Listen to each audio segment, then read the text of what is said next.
What is going on, everyone? This is Miles with Windows Central Gaming, and welcome to the 27th episode of Xbox Chaturdays.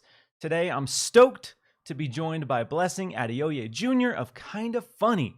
How you doing on this fine Saturday morning, my man? Dude, I'm doing pretty good. I feel like it's somewhat early for where I'm at right now, Mm-hmm. but it's kind of nice because it's Saturday, and so I'm in somewhat of a chill mood. I don't have to work the rest of the day after this, and so I get to talk about video games and just chill. But then also I get to talk about Xbox, which is the thing that I don't always get to talk about on kind of funny because I'm on the PlayStation podcast, and so I'm very much looking forward to this. Yeah, no, I'm stoked to have you on. Yeah, I know you're part of PS I Love You, very PlayStation centric and kind of funny. So it'll be nice to get some different perspectives as we go into E3 without PlayStation, but with Xbox and Nintendo being part of it. So that's going to be a Mm. big part of the show today. We're going to be talking about a little bit of hope for Elden Ring. It's been a roller coaster, guys. I know all the FromSoft diehards have been, just full of anxiety, full of stress. But it sounds like there's a real legit possibility that next week legendary Jeff Keighley somehow, some way is going to show us a new Elden Ring trailer. So we'll talk about that. We'll talk about E3 and so much more. But before we get into the meat of the show today, for people who don't know who you are, can you give us a breakdown of who you are, where you're from, and why you love gaming? Yeah, so I'm Blessing Adeoye Jr. In terms of where I'm from, I feel like I'm kind of from all over the place. Like I grew up in Central Illinois for most of my life. Lived in Seattle for a few years, and then moved down here to work with Kind of Funny. My family's from Nigeria, and so I have lived in Nigeria for a couple of years as well. So I've kind of ping ponged all over the globe a little bit. But yeah, like for Kind of Funny, I do host and producing, and so I'm on shows like Kind of Funny Games Daily, which is our video game news show. I'm on PS I Love You XOXO, which is our PlayStation podcast, as well as Gamescast, where we do a lot of video game impressions and reviews. And then like I do the daily streams that we do as well. Basically anything on the game side of Kind of Funny, I'm usually going to be involved in some way. And yeah, like that's what I do. I forget what else what else you asked me there. Oh, and then final question. Why do you love gaming? Oh, I don't. No, I'm just kidding. No, no, Uh, ew, gross. What am I doing? yeah, no, I think you know, I grew up with an N64 and a PS2, and when I was super young, I just automatically got addicted from the get go. Like I don't remember a time before I had consoles, and so like the first thing I remember is having an N64 and playing Wayne Gretzky's 3D hockey and playing Mario 64 and spending so much time on those games and plenty of other N64 games. And then I think those were the games that or that console had the games that got me into gaming as a hobby and gaming as a oh man this is really a really fun thing to do. I love to run around Mario 64's world and collect stars and get past the enemies. I love playing Mario Kart and trying to get better and better. Like I loved the actual act of like playing games, interacting with this thing as a kid. I think really spoke to me and was something that I got super into. And then when I got my PS2, I think that's where I started to broaden my horizons in terms of what gaming could be, where it went from, oh, I love video games for the gameplay, quote unquote. It evolved from that into, oh shit, like the Metal Gear Solid 3 has such a good story, and I got invested in the characters. I got invested in the world there. Oh, Shadow of the Colossus has such a dope soundtrack and has a beautiful art style and a bunch of stuff that I thought was really cool and really beautiful and spoke to me on a deeper level that went even past the gameplay. And ever since then, I wanted to. Ever since then, I had a much deeper appreciation for video games, and I think they grew from more of a hobby to more of a like almost passion. Um, and yeah, from there, like I think later on, like you have things like YouTube come by, and you have the internet expand more and more. And I think from there, I got into things like podcasts and like watching Let's Plays in their early forms and all that. And yeah, like from there, I was just I just kind of fell into the deep rabbit hole of getting in more and more until I somehow landed here where I'm getting to talk about video games on podcasts and shows. That's awesome. It's really cool to talk to people who've been playing video games for most of their life, and there's a lot of similarities between that kind of arc where you start playing games, you're like, wow, this is fun. I like the gameplay. This is cool. This is neat. And then as you get older and as your tastes kind of mature, you start to appreciate all the subtleties and the nuance and the storytelling and all these other moments. And yeah, for me, it's video games do something that no other medium can. And I didn't really get that when I was a kid. Like you said, it was fun. Mario 64 was super fun. But when it comes to like film, music, other things that I also love, there's just something really unique and special about video games. And I think that's why video game video gaming is as big as it is, and so many people love it. So it's always cool to kind of Mhm. hear that journey into video game maturity, I guess, if you will. But Yeah. cool. I'm gonna give a quick shout out to the 123 people rocking with us. I see Paris in the chat. I see Synodex. I see Mr. Joanna Dark. Bunch of awesome people. Really appreciate it. Some housekeeping stuff before we get into the show. We've revamped, revitalized, and rebranded our Discord. So if you are interested in joining the Windows Central Discord, hit me up on Twitter. Hit us up on YouTube here. I'll get invites out. We're going to be taking questions as well. There's a special Xbox Chaturdays section within the Discord as well. So I'll be pulling questions from that as well. So let us dive in to Elden Ring. And before we do that, what is your stance on FromSoft games? You a Souls stan Mhm. or?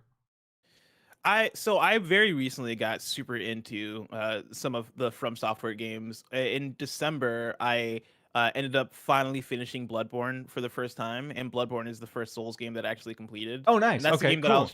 I was trying to beat that game for a while because I started it like I started a little bit a few years ago. I think I got into like the first area and I was just like, this is really hard. It was the area with the all the crowd and like they would walk back and forth through the streets and I try to run through that like 15 times, 15 to 20 times, and I was like, no, like I'm not doing this. This isn't fun. This I is don't like awful. this. What is this? Yeah. And then last year, I tried to get into it again, just because joining PSLW XOXO, I was like, okay, this is a PlayStation podcast. I want to make sure that we have it covered in terms of all the big PlayStation games that either me or Greg have played these games, right? And like that doesn't necessarily mean I play every PlayStation game because nobody has the time for that. But you know, Greg I feel like I have the PlayStation games I've played. Greg has the PlayStation games he's played. We both have the games that we both played, which is plenty of them. But like I don't think neither of us have played Bloodborne, which is considered a lot of people would say like their favorite or one of their favorite PlayStation games on the PS4. Mm-hmm. And so last year I was like, okay, I'm gonna do it. I'm gonna play through Bloodborne just so I can say that I have, just so I can have something to say about it, just so I can have an opinion. And it took a while, but when December hit, that's when I had the break, and I was like, cool, what am I gonna play? Let's play Bloodborne. Let's beat it. And I ended up falling so in love with Bloodborne. It's up there as like probably one of the best games I've played. I think it is. I think it's incredible. And then immediately after playing Bloodborne, I picked up Sekiro because I needed more Yes. more of that hit. And I ended up beating Sekiro right after beating Bloodborne. It didn't even take like it only took maybe a few weeks. Like whereas Bloodborne took so long for me to get through, Sekiro, I was in it, and again, that was another one that I absolutely adored. And so I've actually not played any of the Dark Souls games, and I've only started Demon Souls. I still want to get back and play through Demon Souls, especially the PS5 version because it looks so good, and I love Blue Point. But yeah, with that, like, yeah, at this point, I would say I am a fan of From Software games. I'm very much looking forward to Elden Ring. Nice. Yeah, it's again, I push From Software, the Souls games on everyone I talk to in gaming, and it's one of those things where Dark Souls became a meme because it was so difficult. And then there was like this extreme group of people who are like, Dark Souls, if you don't play and beat Dark Souls, you're not a gamer. And then there's Yeah. the opposite camp where like, ew, that's gross. Dark Souls is hard just for the sake of being hard. I'm not interested in that. No, thank you. So because of the Mhm. memes and the kind of edge lord mentality that some people like latched onto for Dark Souls, it kind of painted Dark Souls in a bad light and From Software games in a bad light. But yeah, it's one of those Well, experiences. Like first time you play it, it changed my expectations of RPGs.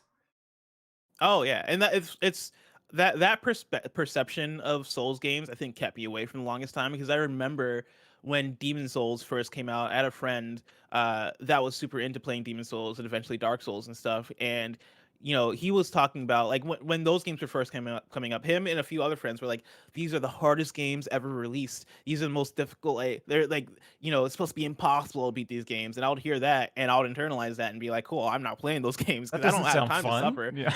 Yeah, I've played hard games before, and I don't want to play the hardest game ever made. And now that I'm at where I'm at now, and I've beaten Bloodborne and Sekiro, those are not the hardest games ever made. They're difficult for sure, but there are harder games than Bloodborne and Sekiro and the Souls games. Like, I feel like that people have done those games such a disservice because of the memes, because of the hype around it, because of the qualities that people attribute to the Souls games. Like really those are games that are about learning and understanding those systems and really like understanding what the world is about. Bloodborne is a game where so many of the items don't have item descriptions that'll really truly tell you what the items do, and you have to kind of just internalize or experiment or read up on guides to understand the world, and that is part of the fun. That is part of the enjoyment. Like trying to figure out what in the world bone marrow ash is part of playing Bloodborne. Like trying to understand what is going on in the world. What is the blood moon doing to this world? Like who are the hunters? What is the hunter's dream? Like what is all this stuff? That is all part of the game, and like it's a learning experience, which for many people, including me, right, is a fun experience. Like that is the thing I enjoy. But for so many people, I think people still look at them as like, oh, they're purely difficult games. Because that was the thing that was keeping me away. And once I got past that, that's the thing that actually brought me in and had me fall in love with the games.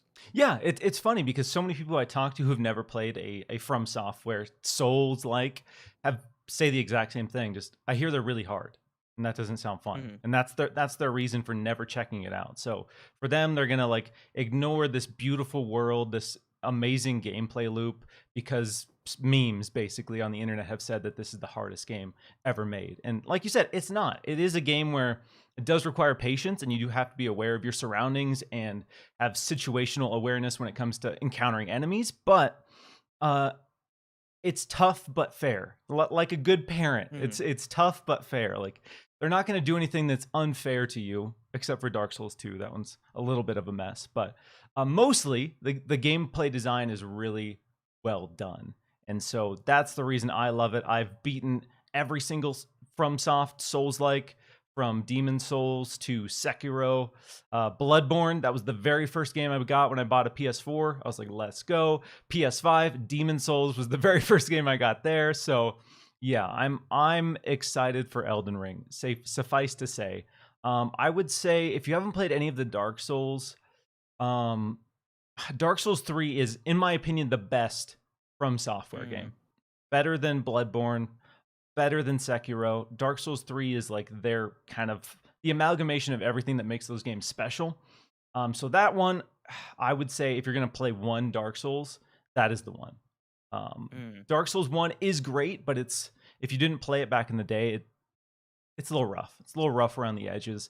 Dark Souls. Yeah, that's what I've heard and seen. Like Mhm. Demon Souls is my next planned one, unless like Elden Ring somehow comes out before I beat Dark Souls or Demon Souls. I'll just play Elden Ring. But yeah, when it comes to Dark Souls, like I part of me wants to hope that they'll maybe remaster it, I remaster know. the series, Yeah. or remake it again for PS5 and Xbox Series X. And that's probably just too big of a hope. I probably should just play Dark Souls 3 and go from there. But I do want to play through them all one day because someday because like I know that I'll like the games. I know that they're gonna be up my alley.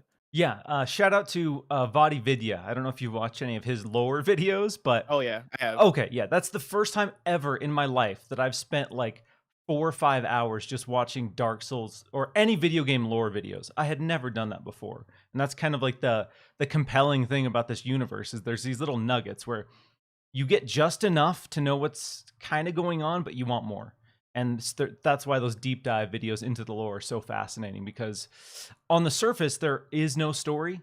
Really, there's like a really basic story and you're just kind of going through the motions. But yeah, again, I've never read item descriptions for shields or relics in my inventory Yeah, in any game because I just don't care. Normally, the story's heavy handed, tells you what you need to know, and you move on. But Dark Souls just leaves me wanting more. So it's awesome. with that said, Elden Ring has been probably one of the most anticipated games that I've ever seen in my life. ever. The Mhm. there's almost this kind of cult following for Elden Ring, and it's a little scary to talk about Elden Ring online because the fandom is so ravenous for any sort of information. Folks like Jeff Grubb have made the mistake of being optimistic about Elden Ring reveals and had to pay the dire consequences when Elden Ring didn't get shown. And people just want gameplay. People want anything about this game. And last week and a half ago, it sounded like Elden Ring probably wasn't going to be at E3. Wasn't going to be anywhere near E3. We were going to have to wait even longer for gameplay. But then, like a phoenix from the ashes, my hope in Elden Ring was rekindled because a few people synonymous with credible From Software leaks have talked about Elden Ring being shown at Jeff Keighley's Summer Game Fest kickoff showcase, which is a little bit shocking to me. A little bit shocking because the game was revealed on an Xbox stage. A lot of folks were expecting and assuming that the gameplay reveal would be at Xbox's E3 this year. And there's been some drama in recent days surrounding this. Mm. So, did you hear about the Summer Game Fest thing? And if you did, what were your thoughts when this started making the rounds? See, I actually missed this. I didn't know that that was the thing that Oh, that the game was supposed to show up at what was it, kickoff, Summer Game Fest kickoff, I think is the hmm actual name of the event. But I think that's super interesting. Like we've seen games in previous years show up at one event and maybe get more information at a different one. Anthem comes to mind as one that was initially revealed at EA Play on a Saturday, and then the next day had a little bit more of a deeper dive at an Xbox conference. Elden Ring, probably not one of those cases, but like I don't want to throw that possibility out there for people that are like, what? Like, are we not going to see this at Xbox's thing? Like, I wouldn't totally throw out the possibility of Elden Ring, a 1 minute trailer being shown at Jeff Keighley's Summer Game Fest kickoff, and then maybe Sunday at Microsoft's event, at the Xbox event, you get a 3 minute trailer that's diving a little bit deeper into some of the gameplay mechanics. That said, my overall expectation for Elden Ring at E3 is very minimal. I think one of my predictions is that it'll show up, and this is based on absolutely nothing. I don't have any insider information on Elden Ring because that's the thing you have to say now. yeah. People are like, Whenever you're talking about Elden Ring, so and so from this show said this, and you're like, yeah, they oh said no, this. oh It's no, like, no, I please. don't know anything. This is just me predicting, based on gut feelings. I think we'll get a very short trailer for Elden Ring with the year 2022 placed on it. That's my prediction, mainly because I have heard like little rumblings of the game was set to come out later this year, but that was also a thing of how does quarantine factor into it? hmm How do just general development woes factor into it? From Software is a very ambitious developer, and they're making an open world game, and so how much does that get kicked down the line? And so I don't expect to see that game this year, but I wouldn't be surprised to see it reveal or see it re-revealed with a gameplay trailer. It was the gameplay trailer that was leaked earlier in the year that one was very foggy, but then also had some gameplay stuff to it. I wouldn't be surprised to see some version of that trailer because trailers like that get edited a lot. Like I don't think we'll see that exact trailer by any means, but I think we'll see some form of that where it's here's us showing you these characters riding on a horse. Here's us showing you some of the combat. Here's us showing you how some of the world works, and then it is Elden Ring 2022, and then the platforms. Yeah, that's kind of what I'm expecting, something similar to Sekiro, where it's a yeah 3 minute ish trailer. Whoever has it, I would love to see a reveal trailer and then like a deeper dive. Let's say because we know Bandai Namco is going to be at E3.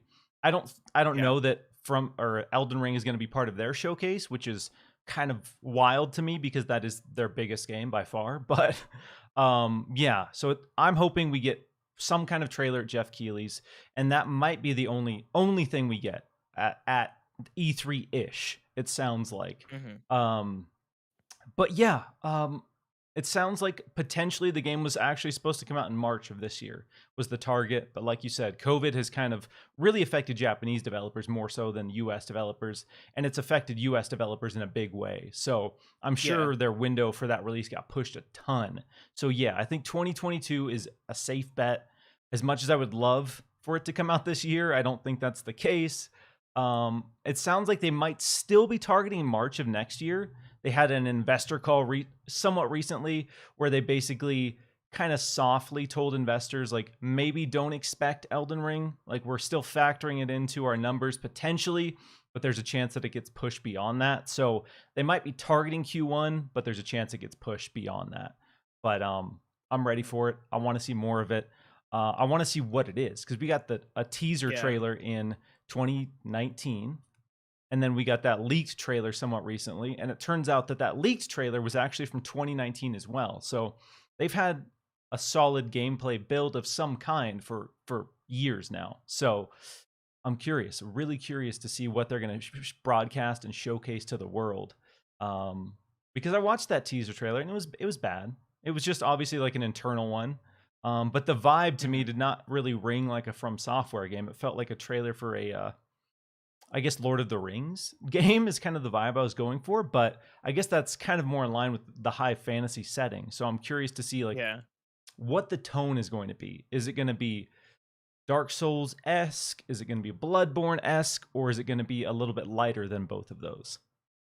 Yeah, my guess is that it's gonna be like it's George R. R. Martin that is working on it with the From Software team and Miyazaki. And my understanding is that his role is building out the lore and building out like what the story of the world is. And I wouldn't be surprised to see the game have something that feels like it leans kind of into the Game of Thrones ish kind of setting. See it be a little bit more high fantasy than the From Software games we've gotten before. I think like I think that with the horseback riding and theoretical like boss fights happening in big open areas. Like I think there's something there that could be really cool. I'm super excited to see what they do with it because coming off of Bloodborne and Sekiro Shadows Die Twice, I think it's very evident that From Software is very good at making like tweaking their formula. Sekiro was Hmm. so different from Yes. Bloodborne. Yes. Bloodborne, as I understand it, fairly different from Dark Souls. But like the jump from Bloodborne to Sekiro, especially, is one where it's like, okay, you guys really put in work into making this thing stand on its own and feel truly unique, but still stick to, I think, that the core idea to what makes a From Software game a From Software game. When you talk about difficulty and the quality of the world and the stuff that like the level design and the stuff that you really care about. And so Elden Ring, like at this point for me, no matter what it is in terms of setting, story, and all that stuff, like I'm looking forward to it because me personally, I'm not a big high fantasy person. Like a Lord of the Rings, Game of Thrones don't necessarily speak to me, but if From Software is doing it, I'm still gonna play it. Like I'll do it because it's them. And I'll still look forward to hopefully enjoying it. Even in that, and so that's how much I trust them as a developer, and I think they're good at what they do. Yeah, no, they are incredible when it comes to world design. And some of the things that I've been hearing about what the loop is, it makes it sound like Elden Ring is their most ambitious game in terms of scale, scope. Mhm. I want to see what that multiplayer is, because I'm a huge co-op guy, and the From Software games for me have always been a huge co-op experience with my core friend group. So it's always something that we go back to. We revisit the Dark Souls games regularly, played through Bloodborne together. I loved Sekiro, loved it. I thought it was an absolute masterpiece, but I was bummed that there was no co-op. I understand that it probably Mhm. doesn't work for that game, but I was a little bit bummed as someone who's played most From Software games co-op. So I'm excited to hear that it sounds like at least that this will have a big emphasis on multiplayer as well. I would love for it to be full up co-op. As much as I love the kind of unique Souls system that they've always had, where you have like your shadow friends that you summon, I would love a From Software game with full fledged true co-op, looting together, killing together, progressing together. Ooh, ooh, Mhm. that's like my fantasy, my high fantasy From Software game right there. That sounds awesome. So I'm gonna get to a couple super chats here. Super chat hype from Brian Hopkins. Do you guys think there's a rift between Microsoft and From Software at this point? Think someone swooped in and paid more for marketing partnership? Question mark? Do you, so let me clarify the context on this, because again, homie Jeff Grubb, love him, but he was stirring the pot yesterday, caused some drama with Elden Ring, because he was mentioning on GamesBeat Decides that he had heard that basically someone, and he alluded to Sony, made it so Bandai Namco would be punished in the future if they partnered with Microsoft for Elden Ring's gameplay reveal. So he alluded to that. He's like clarified his statements a little bit, saying, you know, don't put my name to that. That's not something I'm necessarily believe. So that's the context for that. There's this thought that Sony is strong arming publishers and strong arming developers into not partnering with Microsoft, and basically saying, if you do, we're going to punish you. And so that's been a heated debate on Twitter since yesterday, since this kind of broke. So have you heard anything regarding that kind of drama? I saw Jeff respond to it. I've not like looked too deeply into it, but like my understanding of it is it's more so like it's less so of a we'll retaliate if you guys partner up with other publishers, and more so a deal making thing of like, I think in standard business you have like there's competition, right? Like that's the reality of things when it comes to selling your brand and your product versus another brand that has a similar product that they're trying to push. And so in this case it's going to be Microsoft and Sony and Nintendo. As I understand it, right, like I think my understanding would be more so that it is a thing of, hey, if you partner up with Xbox for marketing rights on this thing, then like will like you won't see as strong of a push from us, like personally, like you won't have like an exclusive push from us on things. Like I think you see a lot of clauses when it comes to that sort of thing. I forget the most recent. I talked about this recently regarding, I think it was PlayStation, where it was like, hey, we in our documents that you sign as a publisher, like if you are giving us an exclusive marketing deal, that means that other platforms aren't allowed to advertise like certain features as exclusive to them. For example, like say PlayStation, this is very hypothetical. Say PlayStation is has the marketing deal with Bandai Namco for Elden Ring.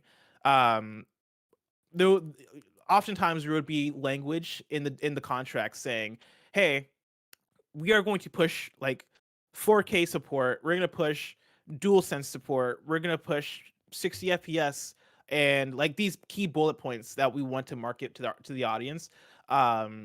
If you guys are on board with us with this contract, with this deal, that then means that on the Xbox side, they can't advertise 120 FPS. They can't advertise like 8K or whatever. 8K support. Yeah. You know, like there has to be some sort of parity or some sort of idea that this is the best place to play. And I've seen like a lot of people take that certain ways. People can take that whichever way they want in terms of how they receive that, because I think people see that and they're like, wait, so does that mean that games work worse on this platform because Sony made them sign a thing? I don't think necessarily that's the thing, but I think that is very much we want to stay competitive. We want to be able to own certain partnerships if we're able to, and if this company is going over to Xbox or Nintendo for marketing rights for this thing, cool, that's whatever, but that then means for us we have to take steps in order to either make up for that or make sure that we stay competitive in our own ways. And that might look like trying to incentivize companies to not take marketing deals with other companies with certain means. Some of that can get icky because it's business. Yeah, and the business and on that's that not me level necessarily is, defending it either, but yeah, it's a whole thing that doesn't surprise me necessarily if that is the case. yeah. I won't comment on whether or not that is, you know, what the reality is there, but yeah, Elden Ring's a big deal. The Elden Ring reveal is a huge deal. I think realistically for a lot of people and a lot of groups, the Elden Ring gameplay reveal will probably be the biggest thing that gets announced and shown in this window, which is pretty wild to think when we have a bunch of unknowns from Xbox, we have a bunch of unknown from Nintendo, but the ravenous kind of energy behind this Elden Ring reveal is worth a lot to a lot of people. And Xbox revealed the game. Phil Spencer has publicly talked about going and seeing this game, checking on the progress, talking about how ambitious this game is. So again, this isn't me saying I know for sure, but I'm fairly confident that Microsoft and Bandai Namco were pushing hard for this to be on an Xbox stage. Maybe there was the rumor that Xbox had the official marketing partnership. I don't know that was ever confirmed, but I can pretty much guarantee that Phil Spencer and Xbox wanted that gameplay reveal. They really want it. They've revealed gameplay for Sekiro. They've revealed gameplay for Dark Souls. They have a history with From Software and gameplay reveals. So to your question here, Brian, I don't think there's a rift between Microsoft and From Software. And I don't think anyone has swooped in and paid more for a marketing partnership. And that's, I guess, what I'll say there regarding that. So I had people DMing me after this whole thing saying, "Oh my God, Miles, is Elden Ring a PlayStation exclusive now? Is it only coming? Did PlayStation swoop in and buy exclusivity?" No, I am 99.9% sure that this is full multi-plat, no exclusivity for any version platform at all. I wouldn't expect that. So yeah, I would be shocked because you said Elden Ring was revealed on the Xbox stage. Yeah, imagine that. Imagine if that would be crazy. It was revealed.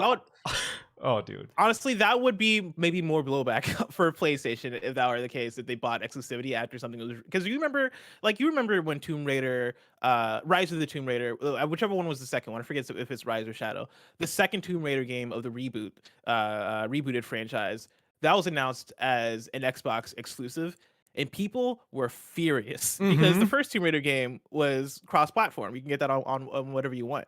And them announcing the sequel to be an Xbox exclusive made people so angry. PlayStation announcing that Elden Ring is a PlayStation exclusive after it was revealed on the Xbox stage would make people furious and would probably cause more problems on the PlayStation side than good. And so I would not expect that.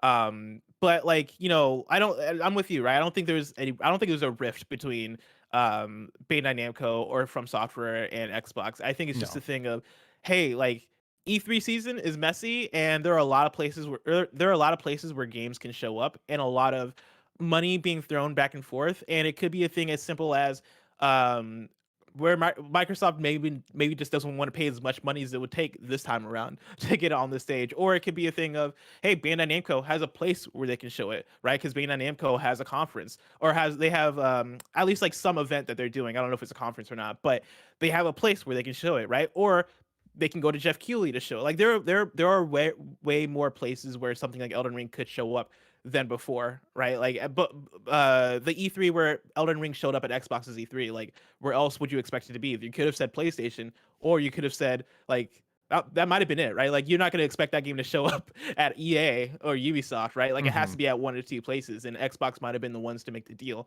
And so, yeah, I don't think it's a rift. I think it's just the way things land when it comes to planning out these things in such a messy time. Yeah, I agree. I mean, it could be, Bandai playing nice, and if the rumor's true and it is being revealed at Summer Game Fest, that's more of a neutral ground for an Elden Ring reveal. It's not associated with any platform per se. So yeah, maybe that was kind of Bandai's compromise. Maybe somebody wanted it, but I don't know. I don't really know again, all that stuff is messy, but I don't believe that PlayStation swooped in and bought marketing rights. I don't believe that PlayStation is making this a PlayStation exclusive. But we'll find out in a few days, I guess.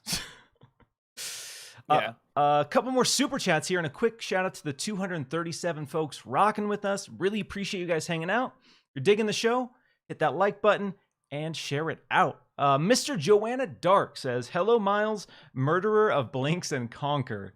Hello, Blessing. Big fan of Kinda Funny Games Daily. And P.S. I love you. Excited you were this week's guest."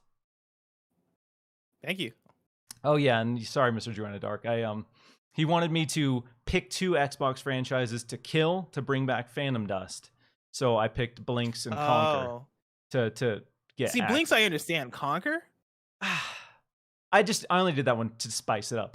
Because if I just picked two complete, like I could have picked Blinks and Brute Force, or I could have picked Azuric and Brute Force, and nobody would have cared. But you have to have a little spice. There's got to be some stakes here. That's fair. You have to have a worthy sacrifice. It's like Scarlet or Black Widow in Endgame. Like you have to take away somebody that's important. To the story. There's got to be for Endgame, which you've all seen it. Yeah. Another one a question for you, Blessing.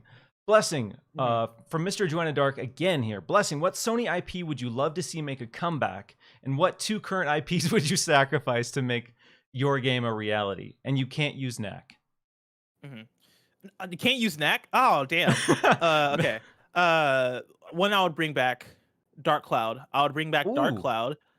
I've been on the Dark Cloud train for a little while now. I've been preaching the gospels of Dark Cloud. I don't know how familiar you are with that game, but sleeper hit from PS2. Sleeper hit, basically a JRPG like game where you would go into these dungeons and collect parts to then go out and build a town. And I've been pitching it as like Animal Crossing meets Hades, essentially. Like if that game came back, that's what that game would be. Okay, dope. And that would be incredible. Like think about that. Like if Dark Cloud came back today, that is what that game would be. And like think about playing Hades, collecting items to go back and build an Animal Crossing town. That sounds like the greatest game of all time. And so Dark Cloud is the one I would bring back. The two franchises I would sacrifice for Dark Cloud. Oh, I'll sacrifice a lot for Dark Cloud, honestly. If I'm being real. Do these have to be active franchises? All right, let me go back. That haven't had games in a while. Let me go back and make sure there's no terms here, or if there are. What current? So it has to be two current PlayStation IPs that you're sacrificing. Because I was gonna say Killzone, but Killzone I wouldn't call current by any means. No, they haven't done anything since PS4 launch, right? That was the last one. PS4 launch, yeah. Killzone Shadowfall. Oh, this is a difficult question. Current PlayStation franchises to sacrifice. I mean, you know what? Man, this one kind of hurts, actually. it hurts, but Little Big Planet. Ooh, okay. You just got Sackboy Big Adventure, which I love. I adore that game, but I would sacrifice it for this Dark Cloud idea. And then, this is difficult. I know it's because now like PlayStation has like a lot of great IP now, and it's hard for me to think of the ones that I like are franchises number one, and then also that I feel like I can let go because. Concrete Genie comes to mind, but that's not a franchise. That was a one-off game. Like, there's probably not going to be a Concrete Genie 2. Maybe Gravity Rush? I don't know if people consider Gravity Rush current. There's a sequel. It's only been a couple years. There was one that came out in like right? 2017. Yeah, so I'll say Gravity Rush. Gravity Rush and Little Big Planet. I'm sacrificing to bring back Dark Cloud. Okay, beautiful. I know it's tough. Thankfully, when he hit me, he didn't say current, so I was able to cheat a little bit and pick some stuff that was already dead. So current, it would be hard. I saw people saying we should kill Gears and Halo, and I was like, that's a little brutal. It's a little extreme. Absolutely not. Yeah, that's yeah. Like somebody here in chat says Patapon, and Patapon isn't current. Yeah, as much as I was gonna say, as much as Greg Miller wants to believe it is, it's not. It's R.I.P. Patapon. All right, bunch of super chats here. Really appreciate you guys. We got one from Silver Fox. Just no comment there. Appreciate that though. Another Silver Fox with a little corgi. Appreciate that. Dovahkeen89 says maybe Jeff Keighley struck a deal. Maybe. I mean, Jeff is working hard to make Summer Game Fest a big deal in the space and wants to have it compete with E3 in a big way. And let's be real, an Elden Ring gameplay reveal, that's how you get people watching Summer Game Fest. That's how you get people paying attention to Summer Game Fest. Yeah, I would love to ask Jeff how that stuff works, because for Microsoft or Sony making a marketing deal, that means a lot because people are going to start to associate that game with that platform. And so at the end of the day, like, you're going to have a lot of the audiences go, look at Elden Ring and see that as an Xbox game. Or you're going to have audiences look at like whatever game and see that as a PlayStation game. Whereas Jeff Keighley doesn't have that much stake in it when it comes to like that conversation. And I wonder how much it costs for a marketing deal in that way, just to like have something show up at your stage. Like, I wonder how much money Jeff Keighley has to work with. That would be my question. I wonder what the conversations look like with him and what the incentives are, because he does often have big reveals. Like, he has big stuff show up. And yeah, like I want to know, like, is he paying for that? Are people coming up to him? Is it him convincing devs that, hey, these big games are gonna be here and people are gonna have eyes on this event, and so it's worth your time to put your thing here. Um, I got a lot of questions when it comes to that. Yeah, that would be a fascinating conversation because yeah, are they sitting down at a table and be like, "All right, you want the Elden Ring gameplay reveal?" Slides a number across the table. Let me know. Let me know what you can Yeah, do here. And then, or is it like you said? Are they just like talking about the benefits, like showing it here, why it would be great, what we can give to this game, what we can give to the reveal that other places can't give? It would be really fascinating to yeah, see what goes on behind the scenes to strike because I'm these sure. deals. I'm sure for game to game it's very different. Like I'm sure, like, well, actually I don't know. I was gonna say RPG time, but I think that was at Xbox. I'm trying to think of something that was at Jeff Keighley. I'm sure like some of the indie games that show up at Jeff Keighley stuff. I'm sure those are a thing of like Jeff Keighley. I don't think is paying for those. I think those, if anything, it might be the other way around, where smaller devs with games that have like new titles or titles that people are unaware of, those are ones that I would not be surprised to see like those pay to be a part of something like the Game Awards or something like Summer Game Fest or opening night live at Gamescom. Whereas something big like the time The Last of Us showed up at the Game Awards, like I feel it's such a fascinating idea of like how do these deals get placed and what is the balance and at what point is your game big enough to now you're not paying anymore, you're getting You're paid getting to be there. exactly. Uh, Fascinating stuff. Cowhand Fuka with the super chat. Maybe Microsoft wants to show that every game is Game Pass day one. That would be a bold E3 showcase if every single game in their showcase was launching in the Game Pass day one. That would be Mhm. spicy. What's your take on It that? wouldn't be it wouldn't be the first time they've done a presentation like that. They did that summer presentation last year in July, I believe, where they talked about the first party games coming to Xbox and Game Pass. And I think the thing was all these games are coming to Game Pass. Um, Xbox is at a place now where they have so many studios under their umbrella and enough deals being made for Game Pass for third party stuff coming there that I don't think that's outside the realm of possibility. I think that would be an understandable way to go for Microsoft to at the beginning go, "Hey, this is 2 hours and all of these games are coming to Game Pass," and then just to go off and us get that show. That does end up leaving out things like Elden Ring, which is probably not going to be there at Game Pass day 1, and probably other opportunities. And so I don't know how worth it would be, but if as Microsoft, if you can make it work, then I'll make it work, to have that be the conversation, especially if you can have bangers regardless. Yeah, because we all know Xbox Game Pass is their biggest metric for success. They are pushing Game Pass hard. Xbox Game Pass is a platform that they want everyone to sign up for.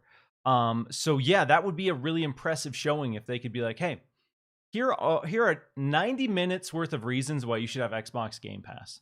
And they start the show with that, and you can just assume everything you see here, whether it's first party or third party, is launching in Game Pass day one. That would be some weight. That would move the needle for Xbox Game Pass. To your point regarding Elden Ring, there have been conversations in the community is Microsoft trying to get it into Game Pass day one? Probably. I can say they probably are.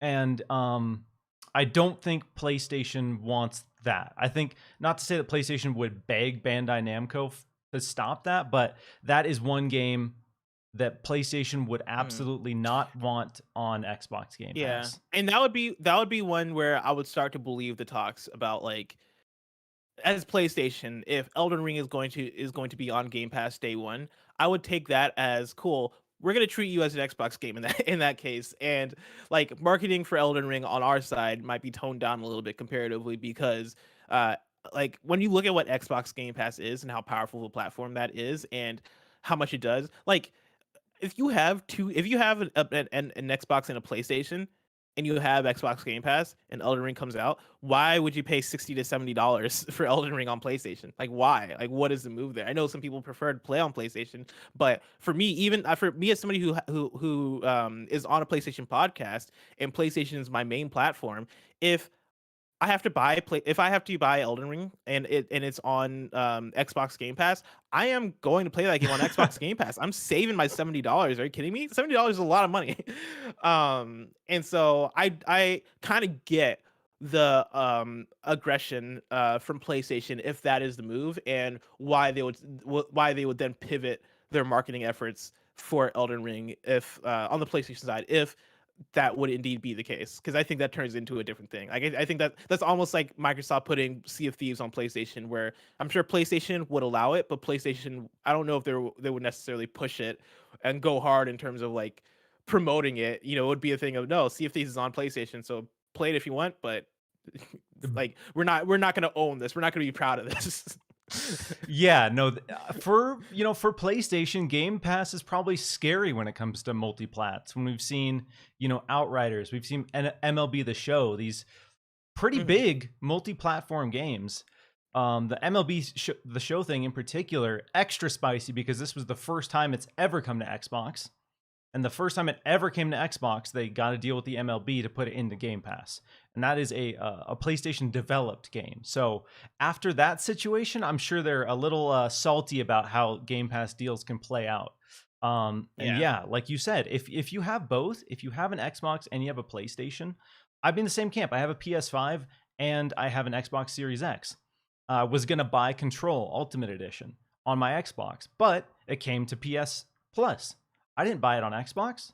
I just downloaded it on PS Plus and I played it on my PlayStation because I didn't have to buy it. So I understand that not everyone has both consoles or all the consoles, but if you do, and if you can, yeah, Yeah. why wouldn't you play it on Or Game like Pass? or with what Xbox is doing, right? Like xCloud is becoming more and more available. If you have a PC that can play it, like, that becomes a thing. If you have like xCloud is it's on phones. They're trying to put it on smart TVs.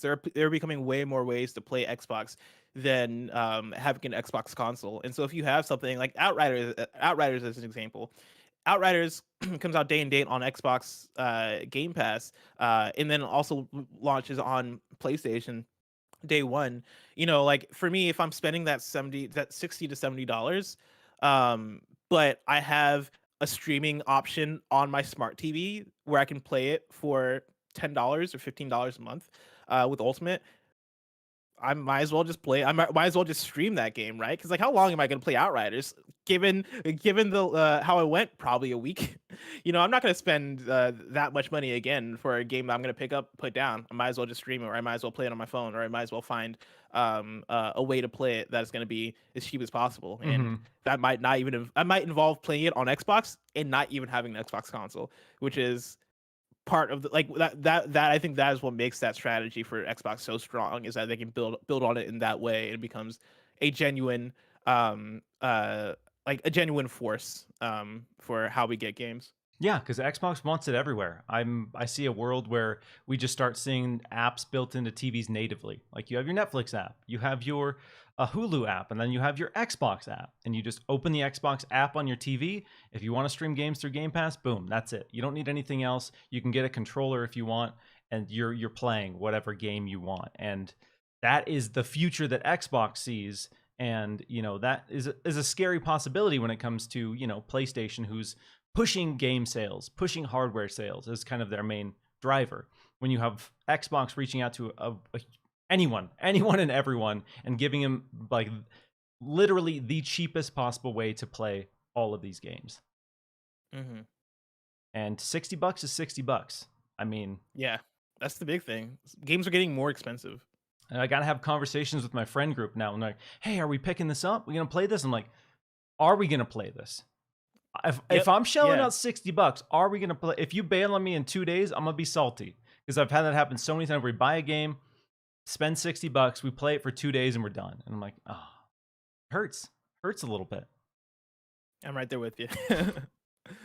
I'm gonna get to a couple super chats, and then we're gonna move on to the next topic. Silver Fox.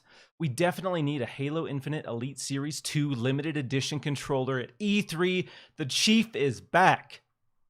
I'd be the idiot who pays $200 for an Elite Series 3 limited edition Halo controller.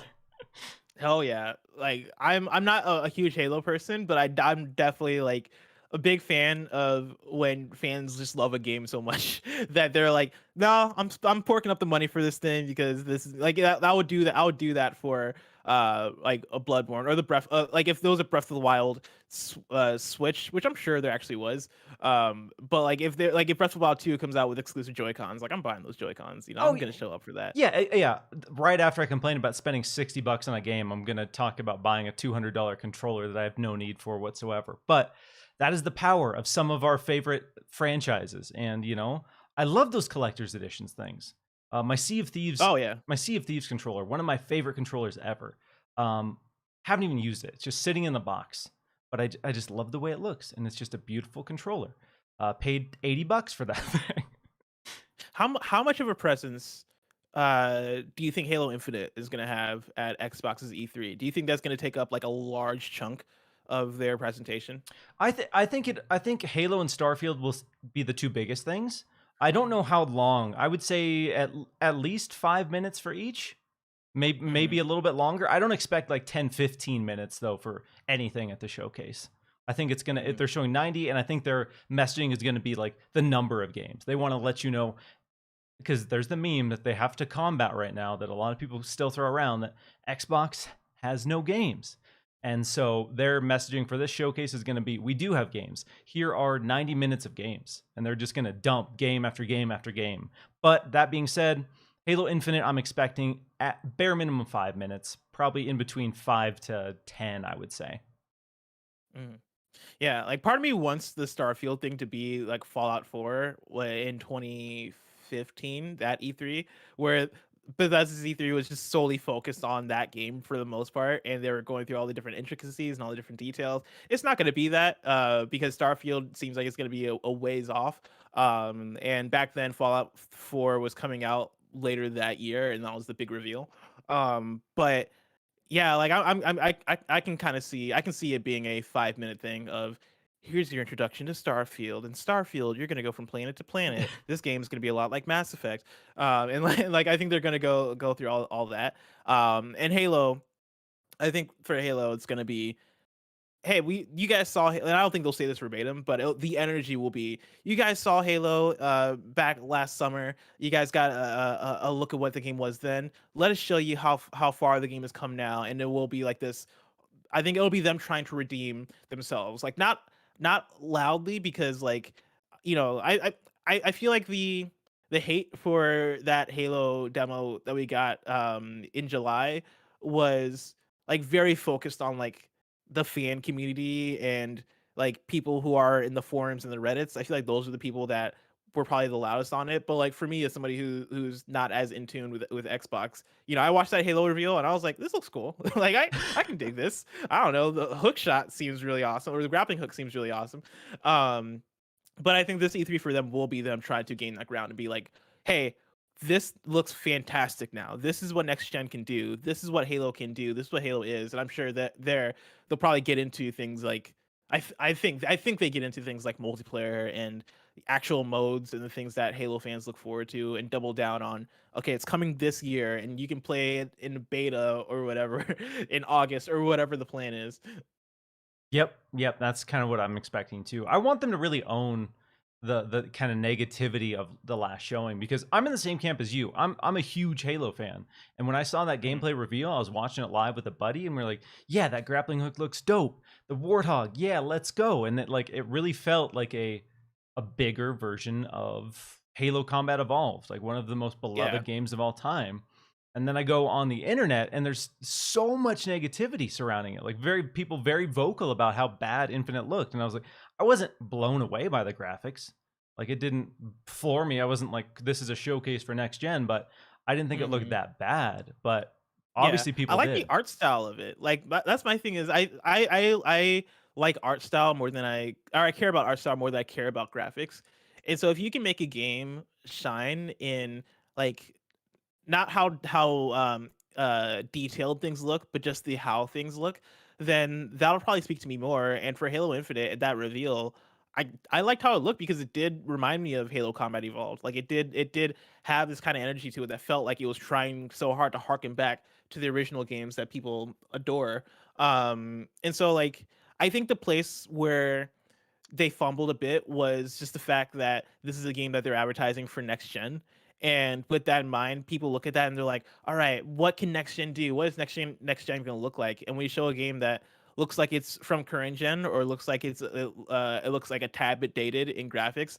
People go crazy. People start to take that as um uh negative toward even the platform, even, not just the game. People start to take issue with the Xbox Series X itself. Yeah, yeah, um yeah. and so, like, I guess at this E3, I hope it looks better, but that's not necessarily what I care about the most. Like, as long as the game is fun and the game is pretty in terms of, like, the art and, like, I guess frame rate. Like, I want it to be smooth and I want it to look good and I want it to play good. Like, those are the things that I care about more so than every enemy texture looking like it's the greatest thing ever, because not every game needs to be that, in my opinion.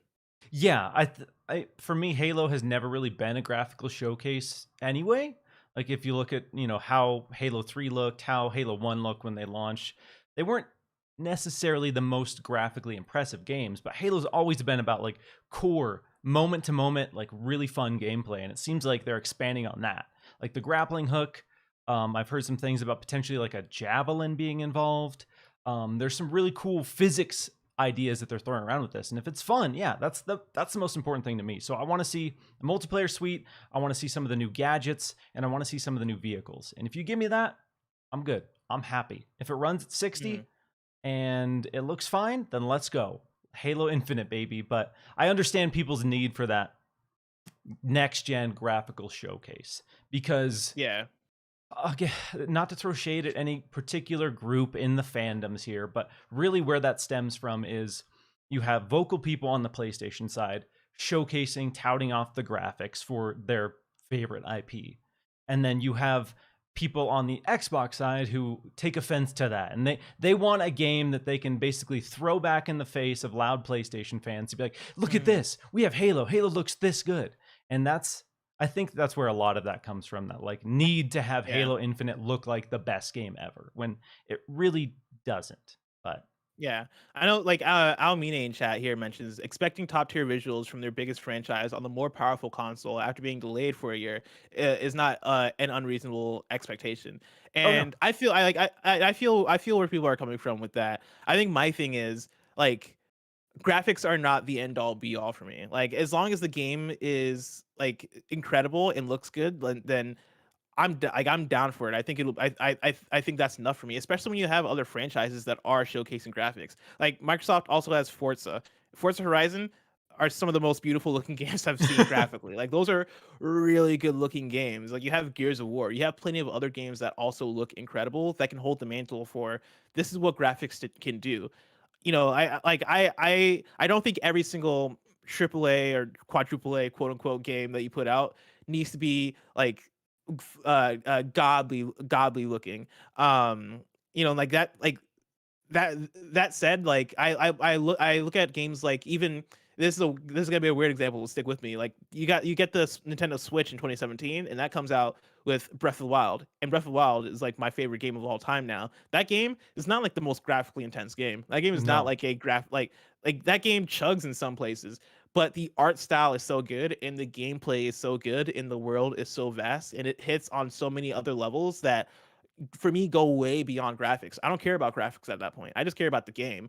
I think it's fine for Microsoft or Xbox to have games that are like that, and even PlayStation to have games that are like that, where it's like, cool. Graphics don't have bad graphics. Make sure the game looks good, but that doesn't need to be the end all be all for every game. As long as your games are fun, and as long as your games um uh own that look, own what they are.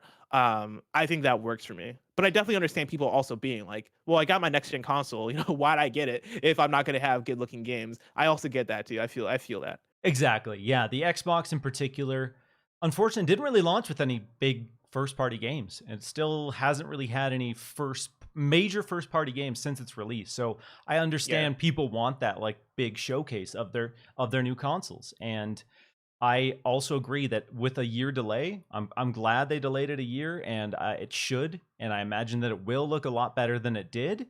Um, but yeah, I think with it being cross gen, with them trying to make it more accessible, I don't think it was ever going to be set up in a way where it would be the best looking game that Xbox has ever put out. Um, Hmm. Gears Hivebusters, if you haven't checked that out, if you want a graphical showcase for your Series X, boot up Gears Hivebusters. That game looks incredible. That team knows how to work Unreal Engine. That game looks phenomenal. But yeah, I think Halo will look a lot better. I just don't know if it's going to blow people's minds in terms of graphical fidelity. Yeah, but this fall is gonna be interesting for Xbox too, because you assume that we're gonna get Halo this fall, but Mhm. then it's like, what other games are gonna come out? Forza, I believe, is rumored, Forza Horizon, and I think that's gonna carry such a flag for, hey, this is next gen, this is what this thing can do. Um, but then, like, we still don't know like where Wolfenstein 3 is gonna come. Could that be this fall game? I don't want to get people's hopes up, but like, it's possible. It's not out of the realm of possibility. You have Hellblade 2 that's gonna come out like someday, maybe Exact next year sometime. someday, yeah, someday is right. Someday. And that's gonna be such like that. I believe that game is gonna run on Unreal Engine 5. So that's gonna be Mhm. such a showpiece for what the next gen console can do. Like, I definitely understand this last fall for Xbox didn't have the biggest fall game lineup. Yeah. No. Um and that was very glaring. But I also I think that was a combination of, one, like quarantine and how that pushes games and all that, and then two, like Xbox is still kind of in this building phase of, now we have all these studios and now we're ready. We're ready for the rollout, but we just gotta like finish these games. Mhm. Everybody's still Yeah, developing. yeah. Everybody's still working on these games. You don't have that cadence yet, but we're gonna have that cadence. Hopefully, starting this fall, going into next spring. Like Halo Infinite, going into Starfield, going into Perfect Dark. And Hellblade, and like all these big games that we know are coming from Xbox. Like, that is going to be a legendary cadence of games. Hopefully, and I think it's going to justify what the Xbox Series X/S are as consoles. Yeah, I think you kind of hit the nail on the head with how I feel about Halo Infinite being basically the kickoff of the new slate of Xbox Game Studios games. Obviously, there's talks of Forza Horizon 5 launching this year before Halo Infinite, so we might get that revealed. We might get that release date confirmed at E3. Strong possibility of that, but I think Halo Infinite, and I guess you can rope in Forza Horizon 5 because I imagine that game will look phenomenal on the Series X. Hmm. And some people might even rope in Psychonauts 2, which is expected to come out, before Yeah. Forza and Halo. But I think, once we get that cadence of every other game or every other month, every 3 months, we get a first party Xbox game. Once that starts to land, yeah, that narrative that Xbox quote unquote has no games will start to dwindle because there will be a lot of games. Xbox has a Yeah. ton of studios firing. And like you said, they unfortunately, as tired as I am of hearing the meme, like, just wait till next E3, which is something a lot of PlayStation fans throw around on Twitter to Xbox fans because that's what Xbox fans always say after every E3 showcase. Hmm. But I think I mean, at least you guys have an E3. We don't even have an E3 for PlayStation. I'm just sitting here like, when are we gonna get God of War Ragnarok? I just want to see it, just a little bit. just give me just a It just never taste, comes. something. Just a taste. Yeah, just a taste. So yeah, I get it. I understand people's needs and wants for these games, and yeah, it'll be a very interesting fall. It'll be a very interesting E3 window to see what Xbox has on the horizon, because I think what they're going to focus on is stuff that is coming out within a reasonable time frame, within, let's say, a year to a year and a half. So stuff that Hmm. maybe is further out, like Hellblade 2. Maybe stuff like that doesn't get shown. Fable, I don't imagine will be shown. Perfect Dark, I also don't imagine will be shown. Yeah. But A question for you. Question for you is like, are there um are there any announced games that have been confirmed as new gen exclusives, like Xbox Series X/S no, exclusive games that no, aren't on Xbox One? not yet. Hmm. Xbox, Okay. basically, they came out ahead of the launch and said they're going to support cross-gen for pretty much all of their first-party games for, like, I think Matt Booty said up to 2 years, like 1 to 2 years. So I think we'll start to probably see some of those potentially next fall. But they haven't so far announced any first-party X Flight Sim. Correct me if I'm wrong, but Flight Simulator might be a Series X Hmm. and S console exclusive. I'm not 100% sure on that, but for the most part, the future games, they haven't specifically hard confirmed anything coming out in the near future is only going to be on Xbox Series X and S. Gotcha. I wonder, like, yeah, have they mentioned platforms at all for Hellblade? Like, is Uh, that expected to come out on an I Xbox One? I no, forget. no. I think that'll be Okay. that's safe to say that that one will be a Series X and S because Yeah. it's Unreal 5 and years out. So I don't, maybe not years and years. It's a ways out. But. That's true. Unreal Engine 5. Yeah, okay, that's actually a very good point. Yeah, I just want to like set my own expectations for like how Xbox is operating, because that's not something I've really thought about. Because on the PlayStation side, there's of course been conversation now that it's been confirmed that God of War is going to come out on both next gen and in current gen, or current gen and previous gen. Mhm. And that's been like a whole topic of conversation that I'm kind of on either side on. Like, we've gotten games like Returnal, and we're gonna get Ratchet and Clank, and we have game like PlayStation 5 has games that are exclusive for PlayStation 5, but the bigger ones are cross-platform, and that is obviously because you want to still sell copies of those bigger games because they're going to be such revenue drivers for you.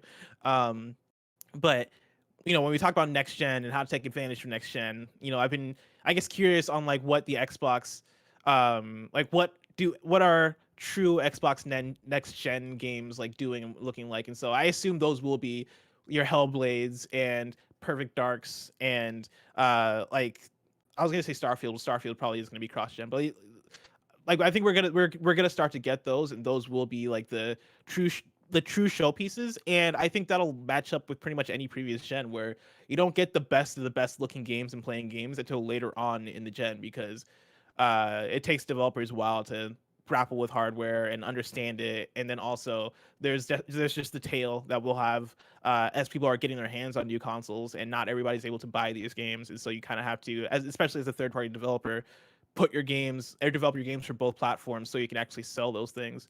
But I think it's just all par for the course, right? Like, it's all part of the new gen journey. And we're This still getting good games, and so Yeah, yeah. Actually, you brought up that's the thing that something matters most. that I wanted to touch on a little bit in the show, and that is kind of the drama this week surrounding PlayStation and their recent kind of commitment to cross-gen for some of their biggest games. Obviously, Jim Ryan's been getting memed quite a bit because of some of his previous statements. We believe in generations. We want devs to take a power of the exclusive benefits of PlayStation 5. Our future games will only be possible on PlayStation 5. So I have a couple questions for you. Going into this, when you saw the marketing from PlayStation, Jim Ryan, and the PS5, was that exciting to you? Did you buy into these games can only be possible on PlayStation 5? I bought into it somewhat when they showed that stuff off. Mhm. Like, for games that we got gameplay of, Ratchet and Clank, for example. Like, I bought into that, and I think that's probably still going to ring true because Ratchet and Clank is going to be exclusive for PS5. Mhm. Um, and when they talked about believing in generations, right? Like, I definitely took that as a, hey, we want to make big changes, and we want to be able to have a new console stand on its own and have like a big difference from the previous console. And so, like, in that extent, I bought it. But I think partway through the year, I think it was when Horizon was announced as cross-platform in fall last year. I think that's where I threw everything out, and I was like, everything's marketing. I don't care anymore. Like, I don't care about any of this. Like, it's all marketing. We're all being lied to. Everything is to make money, and that's the end of that. And so, because I think that was even coming off of, was it was this can't be true, actually, now that I think about it. I could have sworn it was Halo that was talked about as being exclusive to next gen. But like, I might need to be fact checked on Yeah, that. so Halo actually got a ton of grief from a lot of vocal people online because they straight up confirmed when they announced Halo Infinite that it would be cross-gen, that this game would Mhm. not be a Series X and S exclusive, that it would be 100% coming to what is now previous gen consoles. So they got a lot of blowback. Yes. There was a lot of people upset that basically Halo Infinite would be held back by previous gen consoles. Yes. Okay, yes, that was the exact thing. And so I think it was coming off of that, and then right into going into that PlayStation event where they said Horizon and I think a few other games were going to be cross-platform. Spider-Man Miles Morales Mhm. also were going to be cross-platform. That was the point for me where I was like, throw all marketing out the window. Like I can't believe anything that any of these companies are saying, because yeah, like at the end of the day, again, it's all about money, and nobody's sticking to their word with a lot of the stuff. Yeah, so it's been really funny to see, the reception from the community this week, because there's been a lot of kind of vocal, obnoxious people who have been like saying, you know, buying into this marketing so hard and pushing it as the truth, as the future, and then using this marketing to criticize other platforms. And so when PlayStation themselves have come out and said that, oh yeah, these games, we're supporting cross-gen. Hmm. These games, after all, aren't, only going to be possible on PlayStation 5. There's been a lot of people like within the PlayStation community eating their own. We went from Hmm. the broke ass Xbox gamers on Xbox Game Pass to now it's the broke ass PS4 gamers that are holding back PS5 games. Hmm. And Yeah. it's been funny to see this kind of shift, but to your point, yes, it's marketing, and they did an amazing job marketing this belief that some of these games were only going to be possible on PS5. And I think similarly to Xbox, next year we'll probably start to see more and more of these games transition to be only on PS5. Yeah. And my take on it is essentially that this doesn't upset me as much. Like I don't um uh I don't think they necessarily lied when they talked about them believing in generations, PlayStation specifically, because like they are releasing some games that are Mhm. exclusive to next gen, right? Yeah, yeah. Returnal being one, Ratchet and Clank being one, Astro's Playroom being one. Like there are quite a few games on the slate that are PS5 exclusive, but for games like God of War Ragnarok and Horizon Forbidden West, I'm not of the mind that those games at the very least are going to be held back by last gen. God of War 2018 is a game that many fans consider to be like a masterpiece, right? Like Mhm. people call Yep. that a 10 out of 10 game. That is a Yeah. critically one of the best received games of the last decade. And for its sequel to come out on the same platform, why is that upsetting? Why is that a thing where people are like, how dare they? Like, this is going to hold back the game. And it's like, y'all, they released the previous game on the same platform and y'all called it a perfect video game.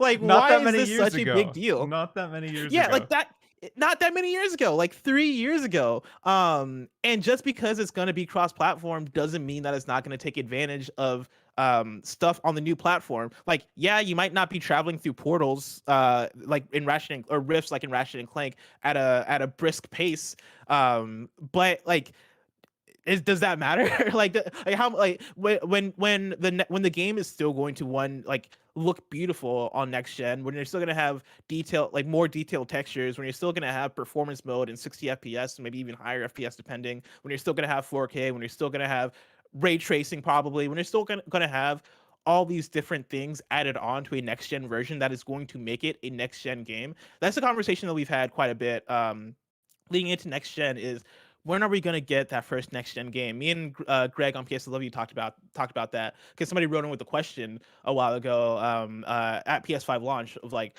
when are we going to see games truly take advantage of next gen? And my answer was, we have already seen games take advantage of next gen. Playing Spider-Man Miles Morales in performance mode to me was a next gen experience. I had not had something like that on PS4. Seeing games take advantage of ray tracing and other elements makes those next gen games. And so God of War Ragnarok, if it comes out and it is as good as God of War 2018, but it also takes advantage of things like ray tracing or things like the DualSense, which it still can, even if it is going to be on the PS4 as well. Like those are still elements you can implement into the game and have it truly feel and play like a next gen experience. And so like it's a thing that I think people are going to be upset about, and I think part of it too is going to be about justifying the purchase of a next gen console. And I understand that frustration. If for some reason you thought God of War Ragnarok, like if for some reason you already bought a PS5 for God of War Ragnarok, and you thought God of War Ragnarok for some reason was going to be a PS5 exclusive, I understand that frustration. But at the same time, like you're still going to have a next gen experience with that game, even if it is cross platform. And so like, yeah, that's kind of where I come from it.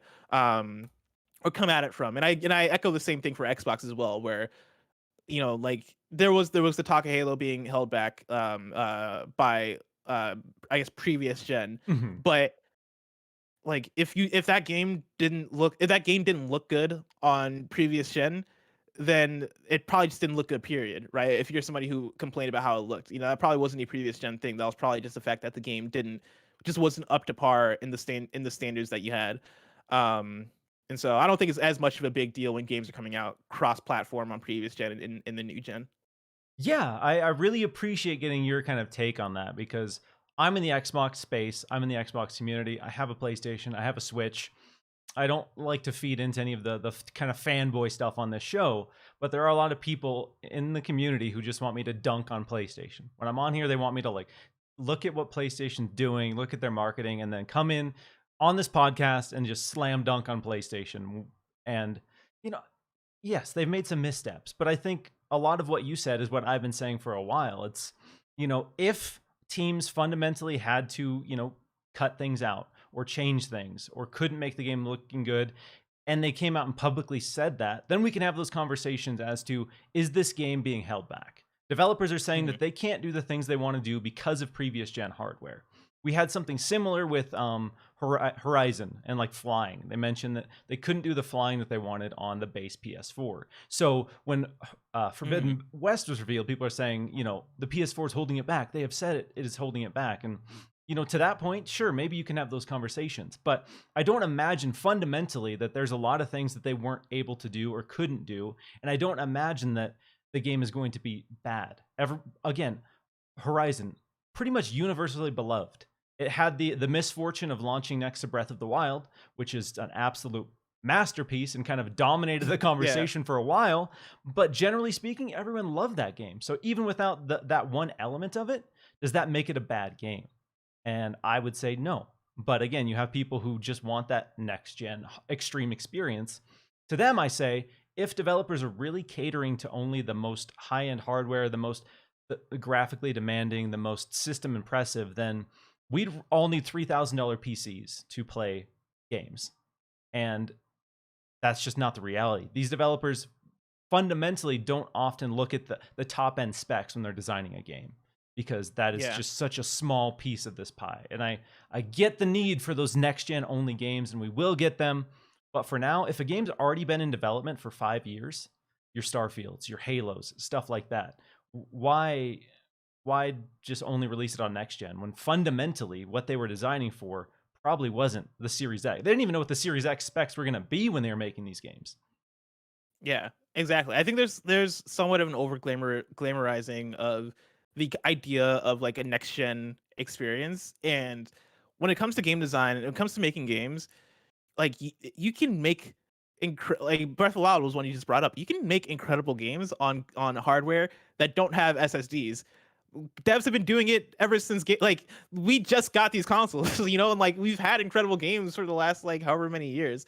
Like game design comes down to making good games, and when platforms talking about believing in generations and us getting games eventually that are going to not be held quote unquote held back by previous platforms, that's going to happen in a few years. Like, don't expect that off the bat. By 2023, 2024, Xbox and PlayStation are going to probably not make as many like first party at the very least are probably not going to make games at all, or I'm going to say that many comparatively for previous consoles, and are going to probably take full advantage, and that's the point where the generation would have shifted fully. It takes a while, and I believe we even have quotes from um, uh, um, platforms talking about how this console generation shift is going to have the longest tail, and that is with the advent of backwards compatibility. That's with the advent of a digital marketplace and being able to have PlayStation 4 games or Xbox One games be readily available to download and buy. Like why uh for many developers, I'm sure they have the question of why should I shift like gears toward making a next gen game when I can just make an Xbox One SKU or a PS4 SKU and people on both platforms can still buy and play it. Like that tail is going to look long because video game development is expensive, difficult, and you want as many people to play a game as possible, which means you're going to release it on both platforms. But eventually people are going to transition over, and I think that's just how this goes. And like all the stuff that we've gotten, all the announcements that we've gotten in terms of cross gen and all that stuff is to be expected with that. And so uh I don't think any of this is truly surprising. But yeah, like it is what it is really. Like I'm not too bummed out about it. Yeah, no, not at all. It's one of those things where it's funny to me that you have, especially on the hardcore console side, you have people who less than a year ago were totally fine playing games at like 1080p or less, 30 FPS, no complaints, happy, talking about how some of these games are the best games of all time. And now that, these same games are 4K 60, that's not a next gen experience to them. That is just they're playing old games and they have no interest in playing old games. And it's funny that that huge jump, like a jump that we haven't had on console in so long, is now the mainstay. And we're playing games in a way we never could before. But that isn't a next gen experience. Yeah. All right, shout out to the 300 folks rocking with us. Really appreciate you guys. If you're digging the show, hit that like button and share it out. I'm going to get to some super chats here. Quite a few. Y'all killing it. Xbox expansion pass. My man Luke. Shout out to my man Miles and a great chat today. Appreciate you, dude. Super chat from Donimus. Do you think Halo Infinite will stop using red versus blue in multiplayer because of the armor coatings?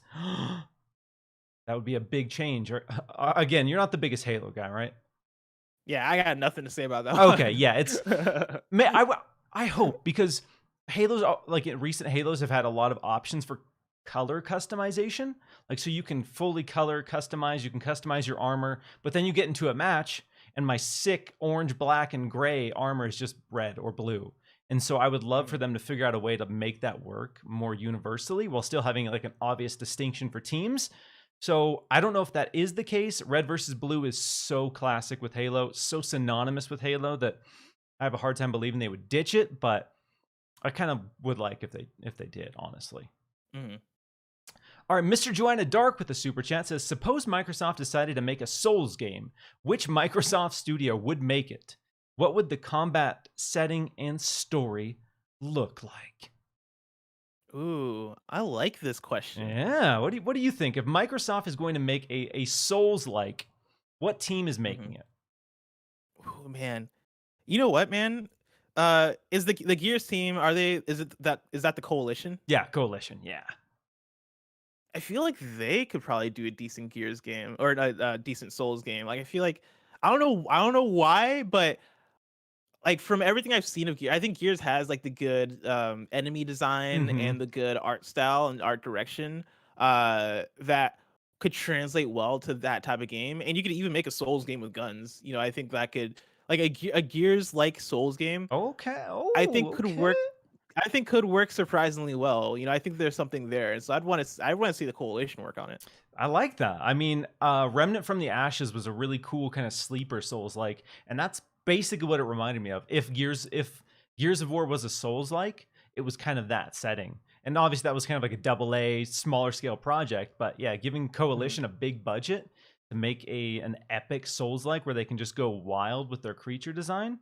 Because in Gears, we only get small tastes. We only get little small bits of like them truly going wild with enemy design because they have to fit into this world. But every now and then you'll just get a ridiculous boss out of nowhere. So Yeah. yeah, I could see them taking that formula and really doing something wild and weird with it. I want to shout out also. I saw somebody in chat mention Ninja Theory, which I think is a good pull also. Yeah. Because Hellblade has some of that almost Souls like combat to it. The thing I'll say is that Hellblade, the game, even though I love Hellblade, Hellblade is like one of my favorite games of the last 5 years. The combat in Hellblade wasn't incredible. Like the combat was the thing I liked the least in Hellblade. But I think if you scale that team up, give them more budget, give them more time, I think they have something in terms of world design and building out a world that feels lived in and feels deep. Because Hellblade had Hellblade had a narrative and a story and tension to it that I thought was really good that could translate to a Souls-like game. I think they'll just have to get the combat together a little bit more. But I think they could do it. Yeah, speaking of Ninja Theory, what I want to see them do in the vein of a Souls like is I want Ninja Theory to make a Castlevania. That is something that I've been kind of Oh, trying that'd to be cool. will into existence is Ninja Theory taking the Castlevania IP and doing this epic third person cross between From Software Souls like formula and God of War 2018. Like that is the game I want Ninja Theory to make. That would be a game that Ninja Theory would absolutely kill. So yeah, if I could will any game into existence right now, that would be it. That would be dope. That Yeah. would be super dope. Stefan Boxy with a super chat. Will Design Labs relaunch get delayed? I haven't honestly heard much about the Design Labs relaunch. I imagine if they were doing it, they would target it for the holidays because it's a big kind of gift item for them, but I haven't heard anything specific there. I hope it comes out soon because um, Design Labs is one of my favorite things that like Xbox has done in terms of like their hardware stuff. It's such a cool idea getting to customize your controllers in that way and have that deeper, like almost a deeper relationship with the controller. Mm-hmm. I think that that's super cool, and that's something that I've always wanted to do. I've not gotten around to actually doing that, and I think that's because literally you can't right now, right? Like it's down. Yeah, yeah. Um, yeah, I hope they bring it back soon. That would honestly be one of my E3 predictions that we get the return of Design Labs because I do think you're right that now is the time. I think the only thing, you know what? I was gonna say the only thing holding it back would be the hardware shortage that we're seeing, but I don't know if that applies to controllers. Like, I don't know if you know, is it hard to get controllers? Is It it seems like or controllers are still fun. It's like mostly semiconductors, mhm. so stuff with more advanced electronics. That is like the big Okay. holdout right now. But yeah, controllers are still pretty easy to get, so that would be cool. Yeah, because I think that would be super cool. I'd be all about that. That's something on the old Phil Spencer shelves that people have been diving into because he's got on his shelves just this huge pile of like multicolored controllers that aren't on the market.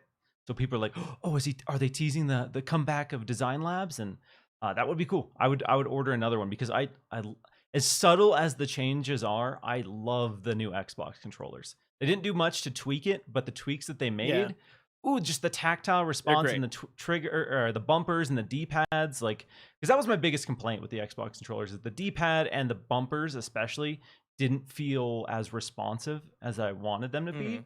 and so they fixed that. So Yeah, I don't really have any complaints now. Mm. yeah, All right, yeah. so It feels weird to hold this thing. yeah, it just feels I just have good. it. I just always have it sitting next to me on my desk. I can hold it every now and then. Alvin, games like Perfect Dark, Last of Us 3, Gears 6, and Spider Man 2 are going to blow even Ratchet away graphically. Once both systems are next gen only, things are going to get crazy. Oh yeah. I mean, I don't I don't know how much I agree that those games are gonna blow Ratchet away, but I will say that like I think those games will still at the end of the day be games that we look back on in terms of graphics. I think even more so than Ratchet. Like my thing is like Ratchet coming up. Ratchet usually is always a graphical showpiece for new consoles for PlayStation. Like those games always look good, and like from trailers we've gotten and previews I've gotten to do for Ratchet, like that game looks incredible. And on a technical level, I would say like though like that game probably does take advantage of the PS5 pretty well. Um, but like I think that's just like stuff like ray tracing that you're able to do that would still be present if they do a Last of Us Part 4 or whatever. Like whatever new next gen video games we're gonna get are gonna have those same like efforts put into them. And so like God of War, Ragnarok, and Rise of Forbidden West will have stuff like ray tracing and um all the stuff that all the things that are going to make Ratchet beautiful will be present in those as well. Um, but yeah, like all the games they mentioned, of course, like are going to be games we continue to look back on as graphical showpieces. Yeah, because I Beautiful always games. use the Gears of 1 to Gears of War 3 jump.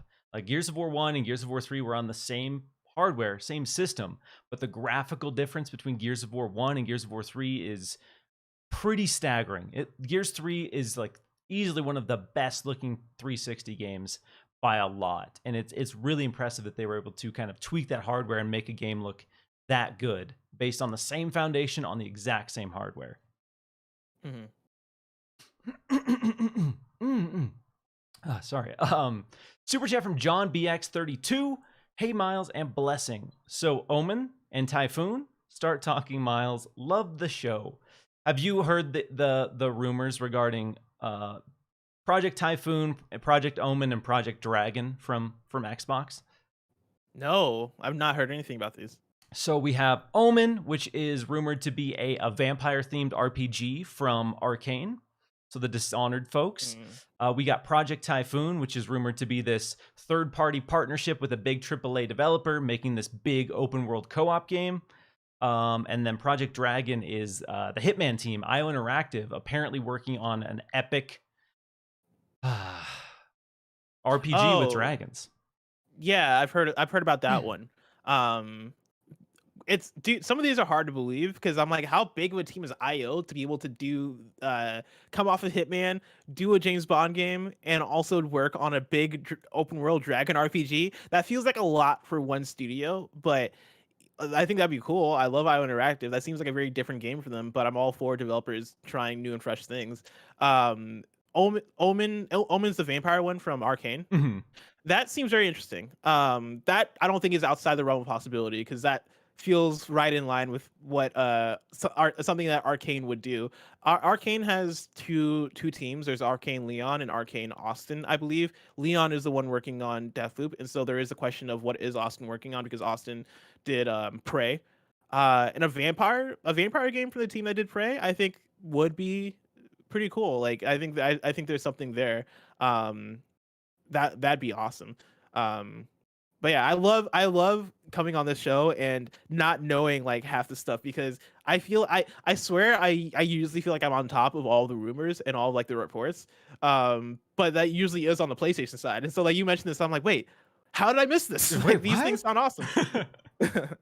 Yeah, no, it's yeah, I'm kind of the same way. Like I have a lot of people like pinging me on the Marvel leaks and the Star Wars leaks and all this stuff that's coming out, and like I'm not as invested in that specifically, so I haven't been doing as much digging, but it's always interesting. And yeah, like to your point, I feel like I know pretty much all the rumors and all the latest speculation, and then I hear somebody will DM me like, have you heard about this? I'm like, no. Yeah. What You heard what the about hell Last is of Us this? remake? Yeah, what?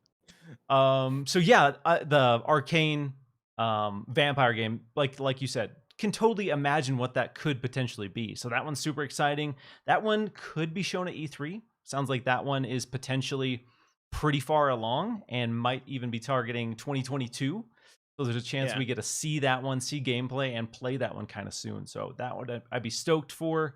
Project Typhoon as well. I really hope that gets shown so I can talk about that one more because yeah, that one is a thing. That one I would say is definitely beyond a rumor at this point. But Mhm. That's cool. An open world co-op game sounds really awesome to sound. I like co-op games. I want more co-op games being developed, especially after playing It Takes Two and Operation Tango back to back. I'm like, dude, give me all the co-op games. I love playing with friends. But for the Omen thing, right? Like Dishonored 2, we got fall 2016, and it was the next spring where we got Prey. And so that all lines up in terms of like the cadence of releases for these Arcane teams, right? Like we got Deathloop this fall, and Arcane Austin is ready to put out their game next spring or maybe later in the year next year. All lines up. Let's go. I think there's something there. They've had some time. Let's see it. Let's see what they're cooking up because that's what everyone wants to see now. Like Arcane, the Coalition, all these teams that have shipped games several years ago. They got to be working on something. They got to have something, under wraps, and we want to see it. We want to see what those are.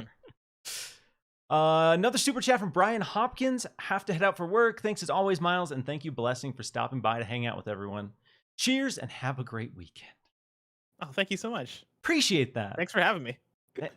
Super chat's out of control today. Domini Yankee. Why do people stick to saying next gen or last gen and not just say 8th gen or 9th gen? Math's hard. Because math's hard, and Nintendo is on I think a jet ahead of everybody else, and so like it's hard to really count it like that. And also, nobody's gonna remember that. Nobody's gonna remember that this was the 8th gen or the 9th. I couldn't even tell you which gen is which. But that's one of those things that the semantics of next gen versus current gen and all that stuff. I can't stand it because like people will always correct you when you say next gen, and it's like you guys know what I mean. You know You what know, I mean when I say next gen. Like so many of you guys still own Xbox Ones and PS4s. You know what I mean. I've started trying to say new gen, um, because that's factually correct, and I think people get what I mean when I say new gen. You know when I say that. Um, but something about it still doesn't sound right for some reason. I don't know why. I know. I do it all the time. I constantly say next gen, and there's always someone who's like, "No, it's current gen. These consoles are." I'm like, again, you know what Yeah, I mean. You know what I'm saying.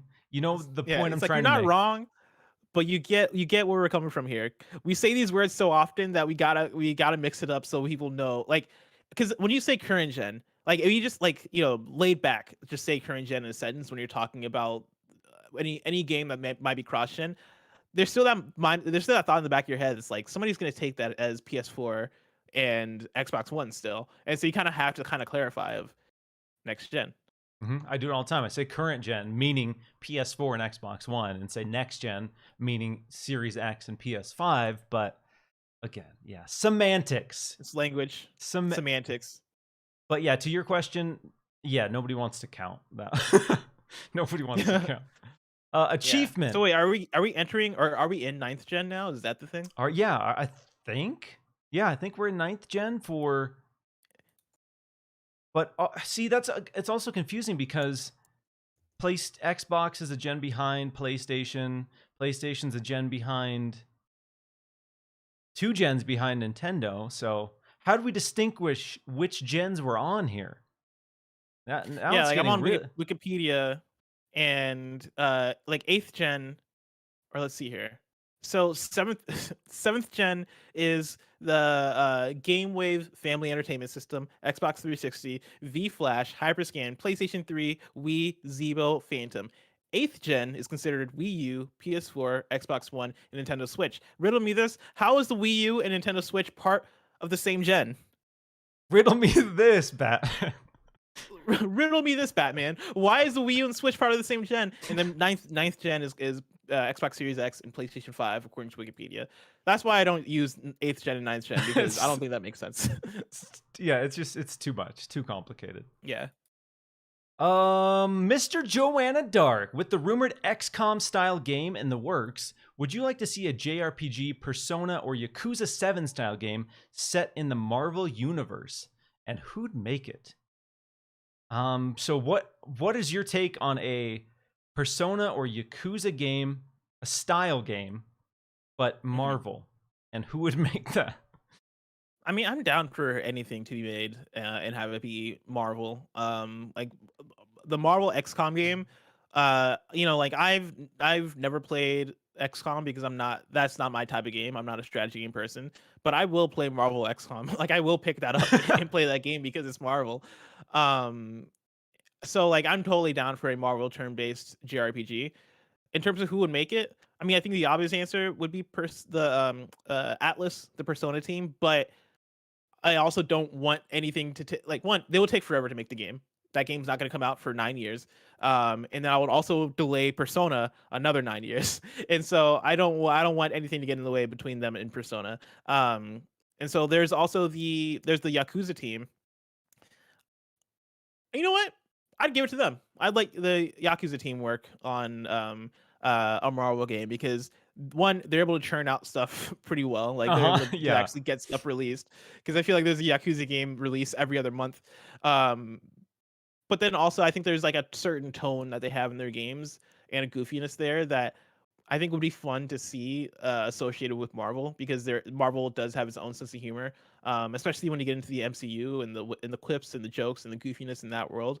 I think the Yakuza team would have a fun time capturing that same humor and conveying it in a JRPG, and also fitting this nonsensical battle system in with superheroes, especially if you do the turn-based thing that you have in Yakuza Like a Dragon. I think that could fit pretty well, and so I would say them. Yeah, I would love to see them do like let's see a Deadpool game. Let's see, like that team is known for just being ridiculous, way over the top, and Deadpool's kind of Marvel's version of that. So let's see what they can do with that idea.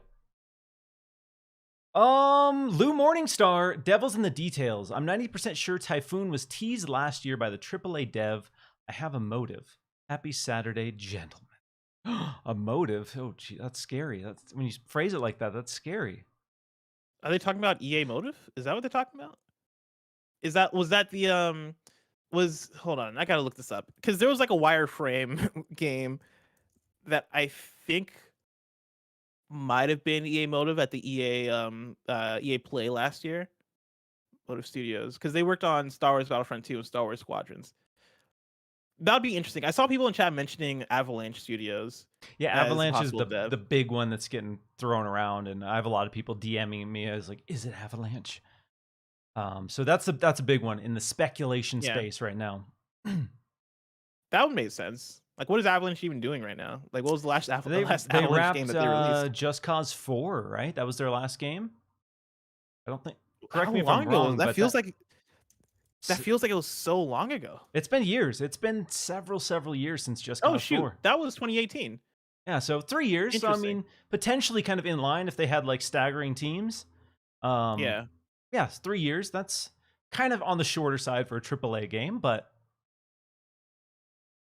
I don't know why Just Cause 4 feels like it came out in like 2014. yeah, Like 2018 seems like so long ago. Seems like yeah. so long, but it's not. That and I just feel like Just Cause those releases don't feel as big as they used to be.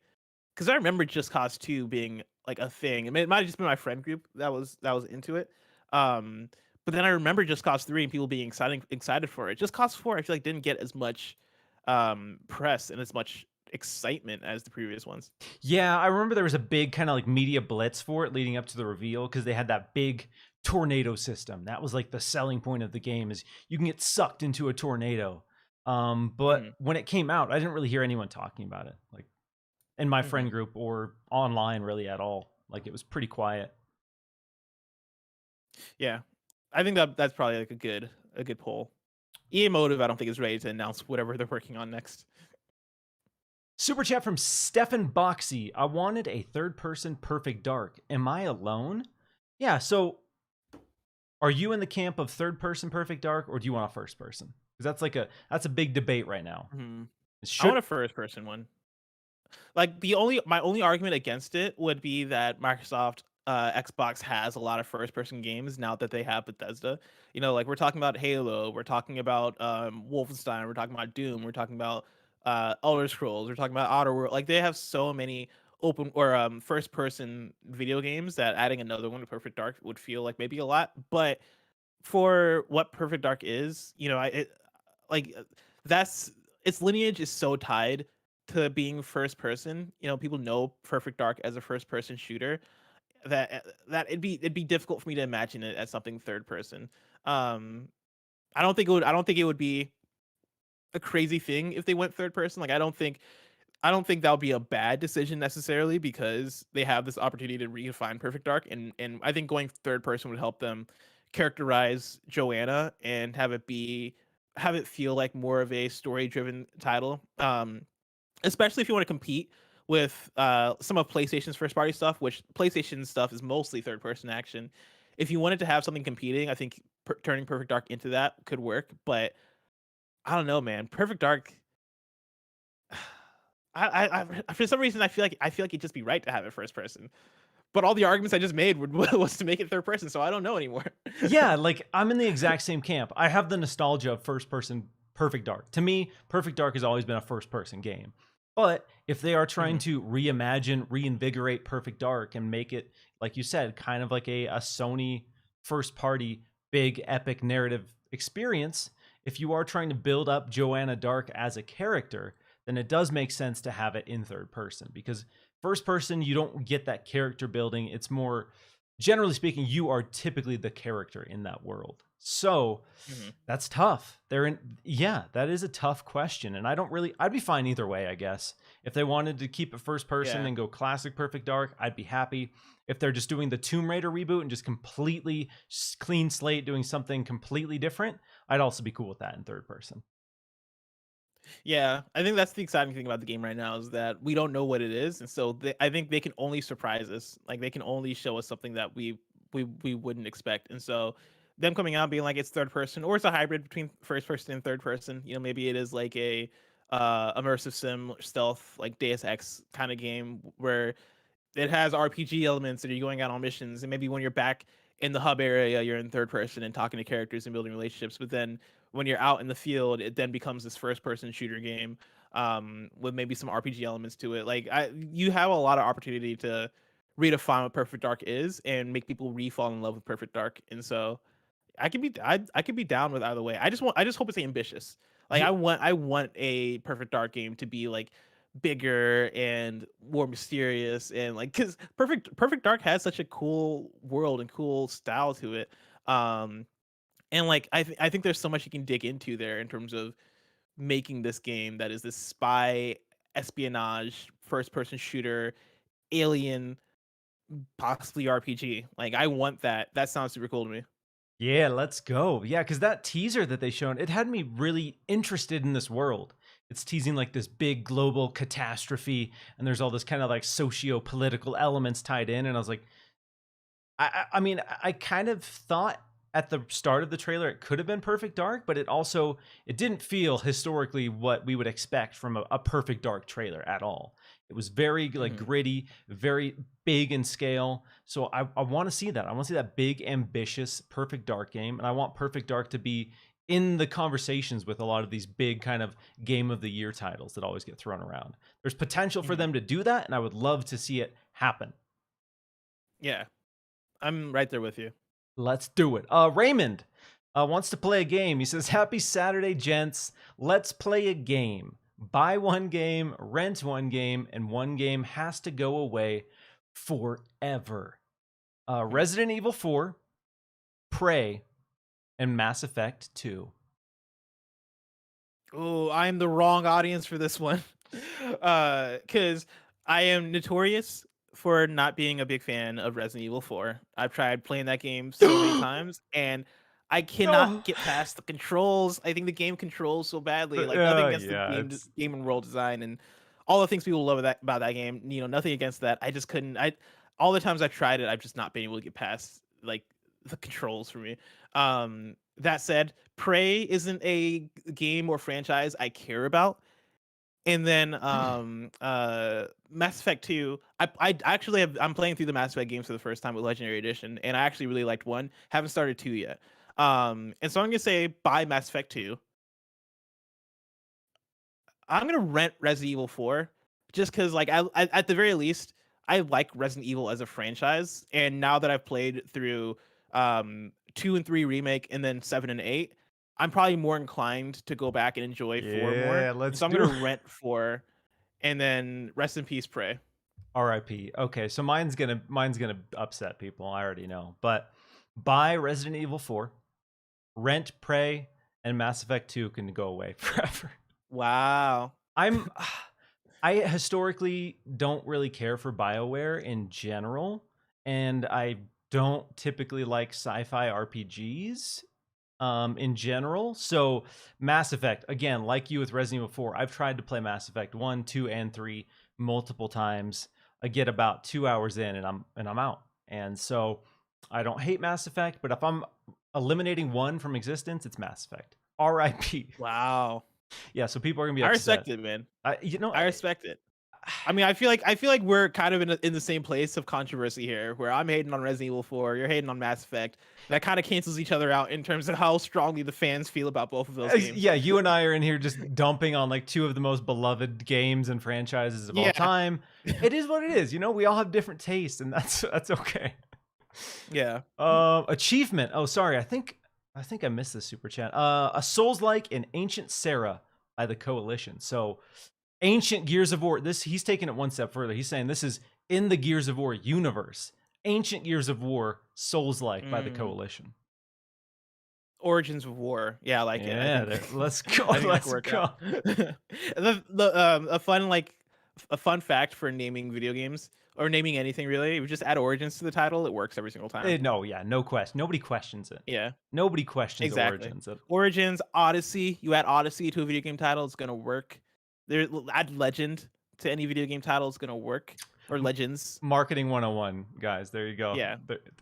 Okay, so we're going to transition to the final topic here. Time's flying. We're already almost at 2 hours. But while I have you here, as someone who prefers PlayStation, I did want to pick your brain on a couple things. First up, Mhm. expectations from Xbox at E3. What are you expecting Xbox to do this year? Oh, I feel like I say this every year, but I'm expecting big stuff from them this year. I'm expecting for them to bust out the big guns.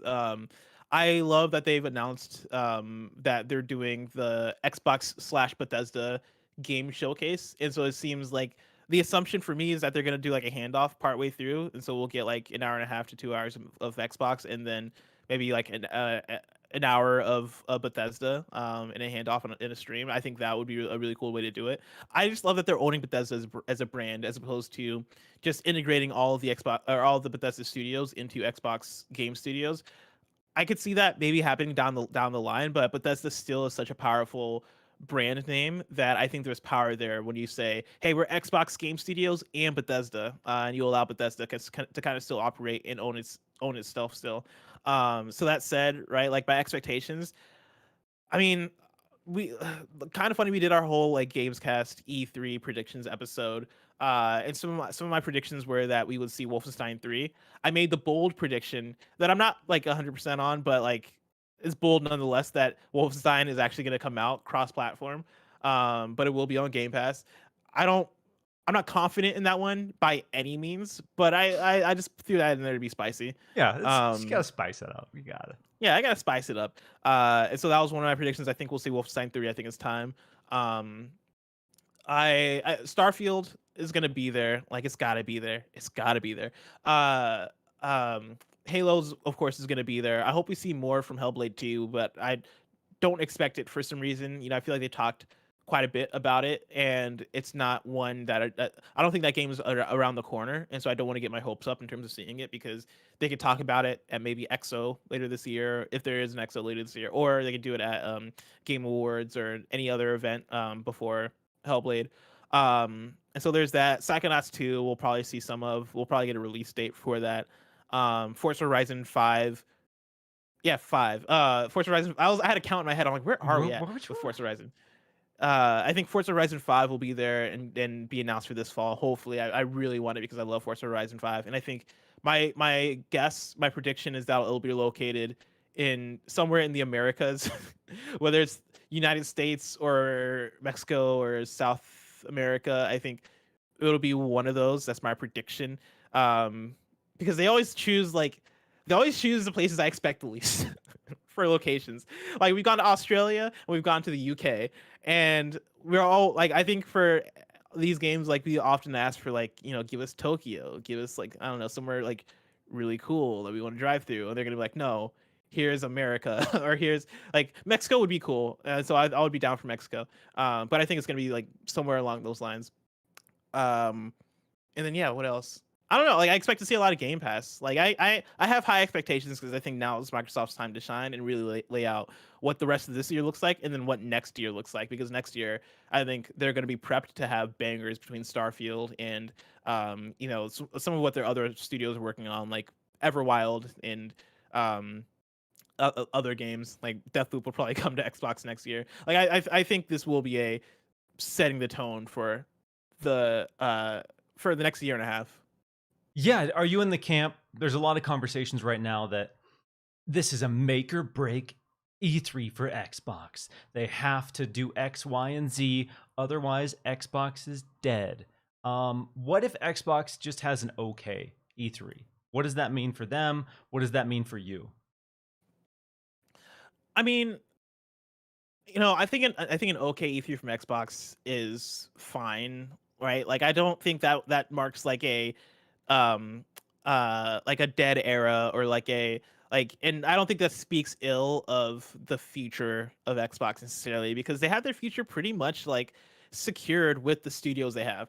Like Xbox is in a place where with their slate of studios, I find it very difficult to not have an exciting future with that. I find it very difficult that they can fumble that, because like you have Bethesda, you have like your studios. And I saw somebody in chat also mentioned that like the leak, like it was leaked that it was Mexico, or there are rumors that that is Mexico, and I've not It's seen that. And so if yeah, that's the pretty case, then let's likely. fucking go. Yeah, yeah. Pretty likely. Okay. But um, yeah, like I guess an okay E3 for me looks like I guess what is the definition of an okay E3 from Xbox? Is it that we're not getting any exciting announcements? Is it just that we're getting updates on things we know? Because even that I still think is like a pretty good thing. I think that's still something to look forward to. Yeah, I think you make some great points there because there's a lot of hyperbole being thrown around right now, but what Xbox has to do. But like you said, we have a really good idea of what the future looks like.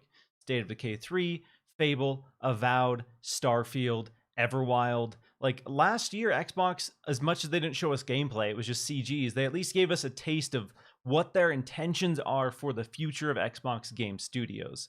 So I think a lot of people are like, if Xbox doesn't show this much, if it's not 50% gameplay this year, then that's a failure for me. And Hmm. it's interesting that there's a lot of pressure on Xbox right now to deliver in this way, in this just massive way. But at the same time, like PlayStation isn't even at E3. So Xbox has to have the biggest slapper banger lineup in the history of Xbox. Otherwise, they're dead. But PlayStation can be fine totally skipping E3, and it's Hmm. interesting that there's this dynamic because I think again a lot of it comes from the fans who just want Xbox to have that big slapper lineup, and Yeah. it I think a lot of it is like about setting the tone. Like an Xbox E3 showcase for me is all right, like lay out what I can expect, right? What does this fall look like? What does next, like, what can I get hyped for in the future?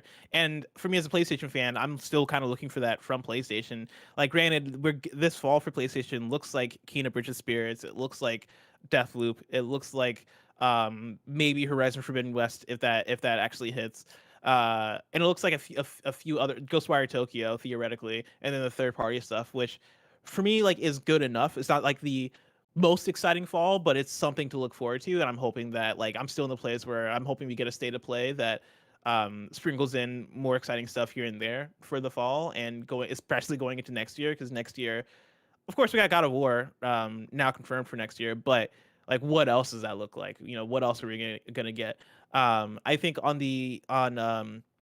I have like kind of a similar thing for Xbox where we know vagaries, right? We know like what we can expect, but I'm looking for concrete information. I'm looking for confirmations. Like if, for me, if we get the confirmations that we're all looking forward to, then that'll still be a good E3 for Xbox because now things are starting to look clear. Like they already have in a weird way, they already have the announcements out there for the exciting stuff. Um, you know, when you look at the games I listed before in terms of Everwild and Starfield and Halo and Hellblade and all this stuff, the announcements are out there. Just tell me when things are dropping now. Is pretty much where I'm at. yeah, give us some context because we know these games are being made. And we've seen kind of CG teasers, but people want to see that gameplay. Like there was so much excitement over Forbidden West with Horizon. Like Hmm. that gameplay trailer got like 2.3 million views in a couple hours. There was so much energy behind that Yeah, gameplay reveal. So I can't imagine that Xbox sees something like that and just ignores it and be like, we don't need to show gameplay or don't need to show extended gameplay. That's the stuff that I think people are going to be really excited about is once they yeah. can see what Xbox is doing with these games. I think that'll get people more excited than just the fact that these games are being made, but you don't necessarily know what it is. Hmm. So And people in chat are correcting me also that the show is 90 minutes. Is that 90 minutes for Xbox, or is that 90 like minutes Xbox and total. Bethesda? So yeah, they did confirm that Xbox and Bethesda this year are sharing 90 minutes between the two. Okay, interesting. Damn, Not so that has to be jam packed. It's yeah, that's why I'm saying I'm thinking it's going to be not a ton of deep dives. I don't Yeah, I'm hoping we get some deep dives later through some blog posts or some Xbox Wire posts, but I think the showcase is going to be slam packed with just because they did a yeah. really good job. That makes the 5 minutes make a lot more sense between like a Starfield 5 minute trailer and a Halo 5 minute trailer, because 90 minutes between both those like Xbox and Bethesda proper, like that is a lot to show in that time. And so yeah, I'm like with that, like they have to fill it up. That has to be like a nonstop barrage of stuff. Because I think, last year, even though they didn't show a lot of gameplay, which was their big critique, but I thought the pacing last year was pretty great because it was just game after game after game after game. And they just dumped a boatload of new games that we had never seen before. And I thought that was really cool. But again, people want that gameplay. People want to know why they should be excited. And hopefully we get to see some tastes of that this year because, yeah, last year they were panned hard for not having gameplay. And the only gameplay that they did show in a big way was Halo, which, as we talked about earlier, did not get received the best by a lot of people. So, I'm oh, looking forward to it, man. so final question for you as we're wrapping this show up here. What can Xbox do to really get you excited as someone who prefers PlayStation? What can Xbox do to make you look at your Xbox more seriously and more consistently? Chat Force Gemini. No, like Ooh, they they bring it back. It's time. Cancel Perfect Dark. Give Jet Force Gemini to the initiative. It's basically the same game. No, like I.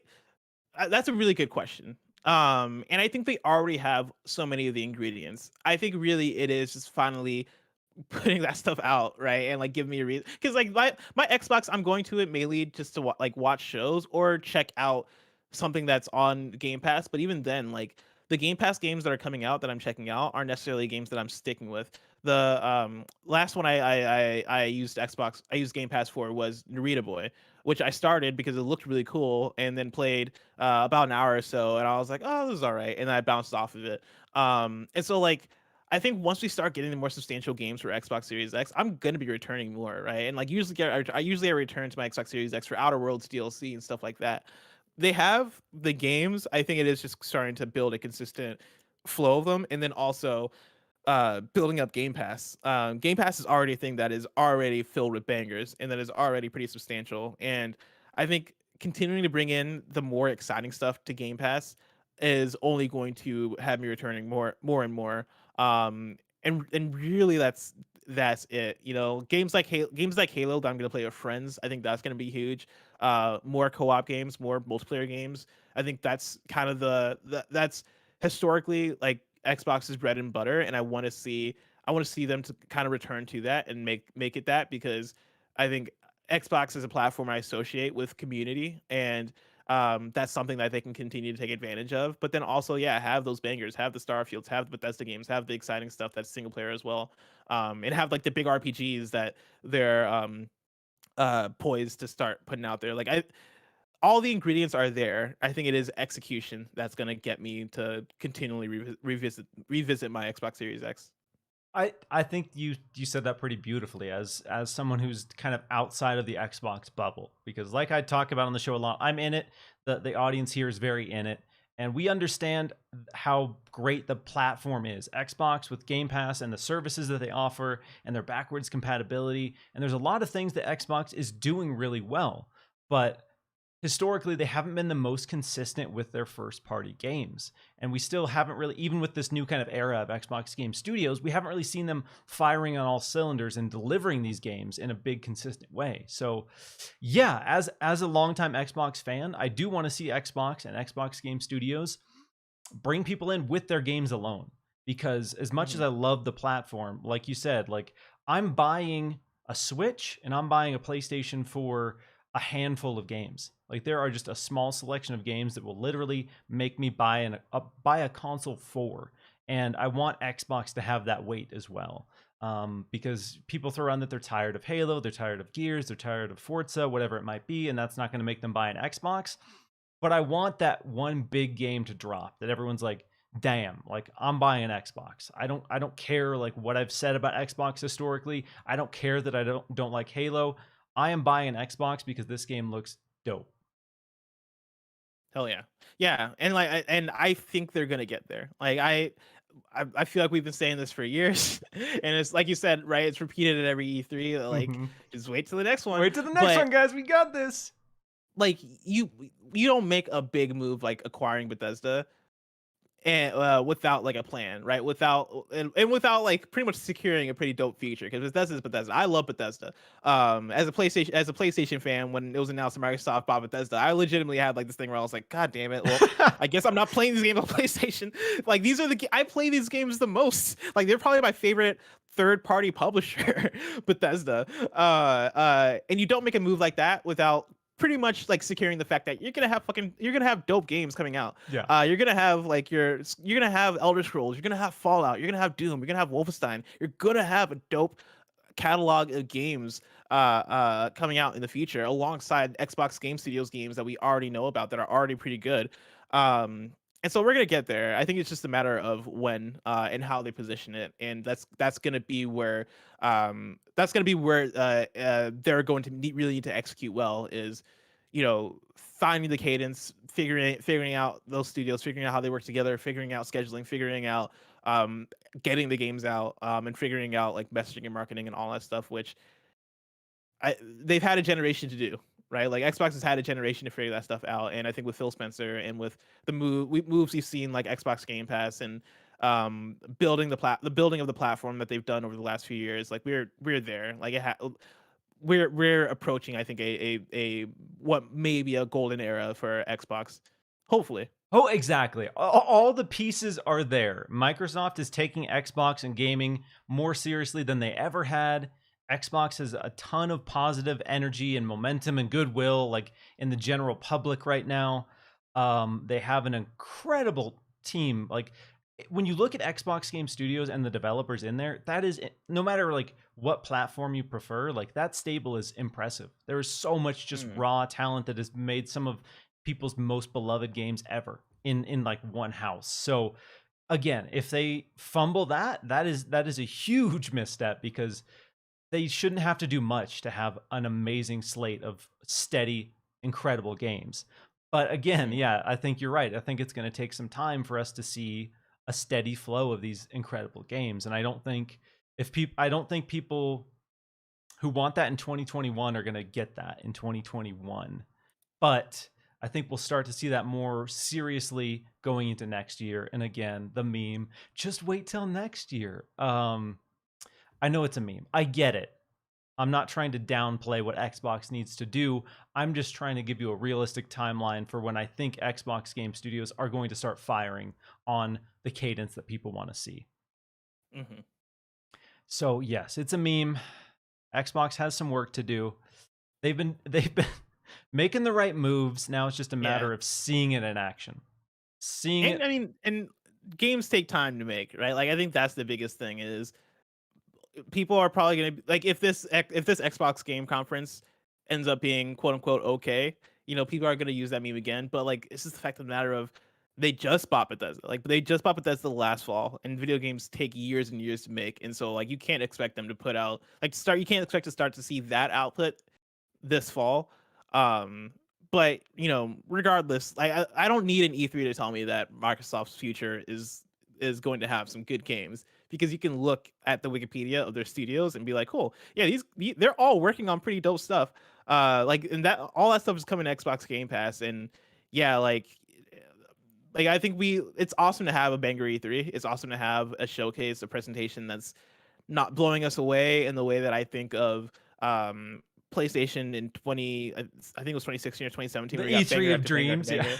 The E3 of dreams, right? Like where you're getting Spider-Man, Horizon, God of War, like all this stuff.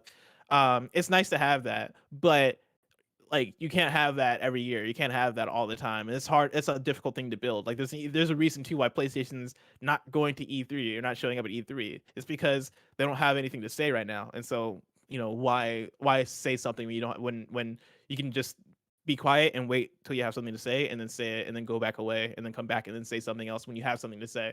And so yeah, like I I want this Xbox E3 to be that banger E3 of dreams, but hey, like even if it's not, you still got stuff to look forward to. You're still gonna get your Halo, regardless.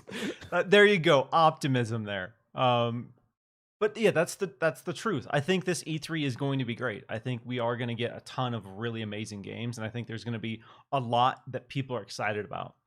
From what I've been hearing about the showcase, and again, not all this is confirmed, But even if the small slice of what I've been told comes to light, it's going to be a pretty stacked show.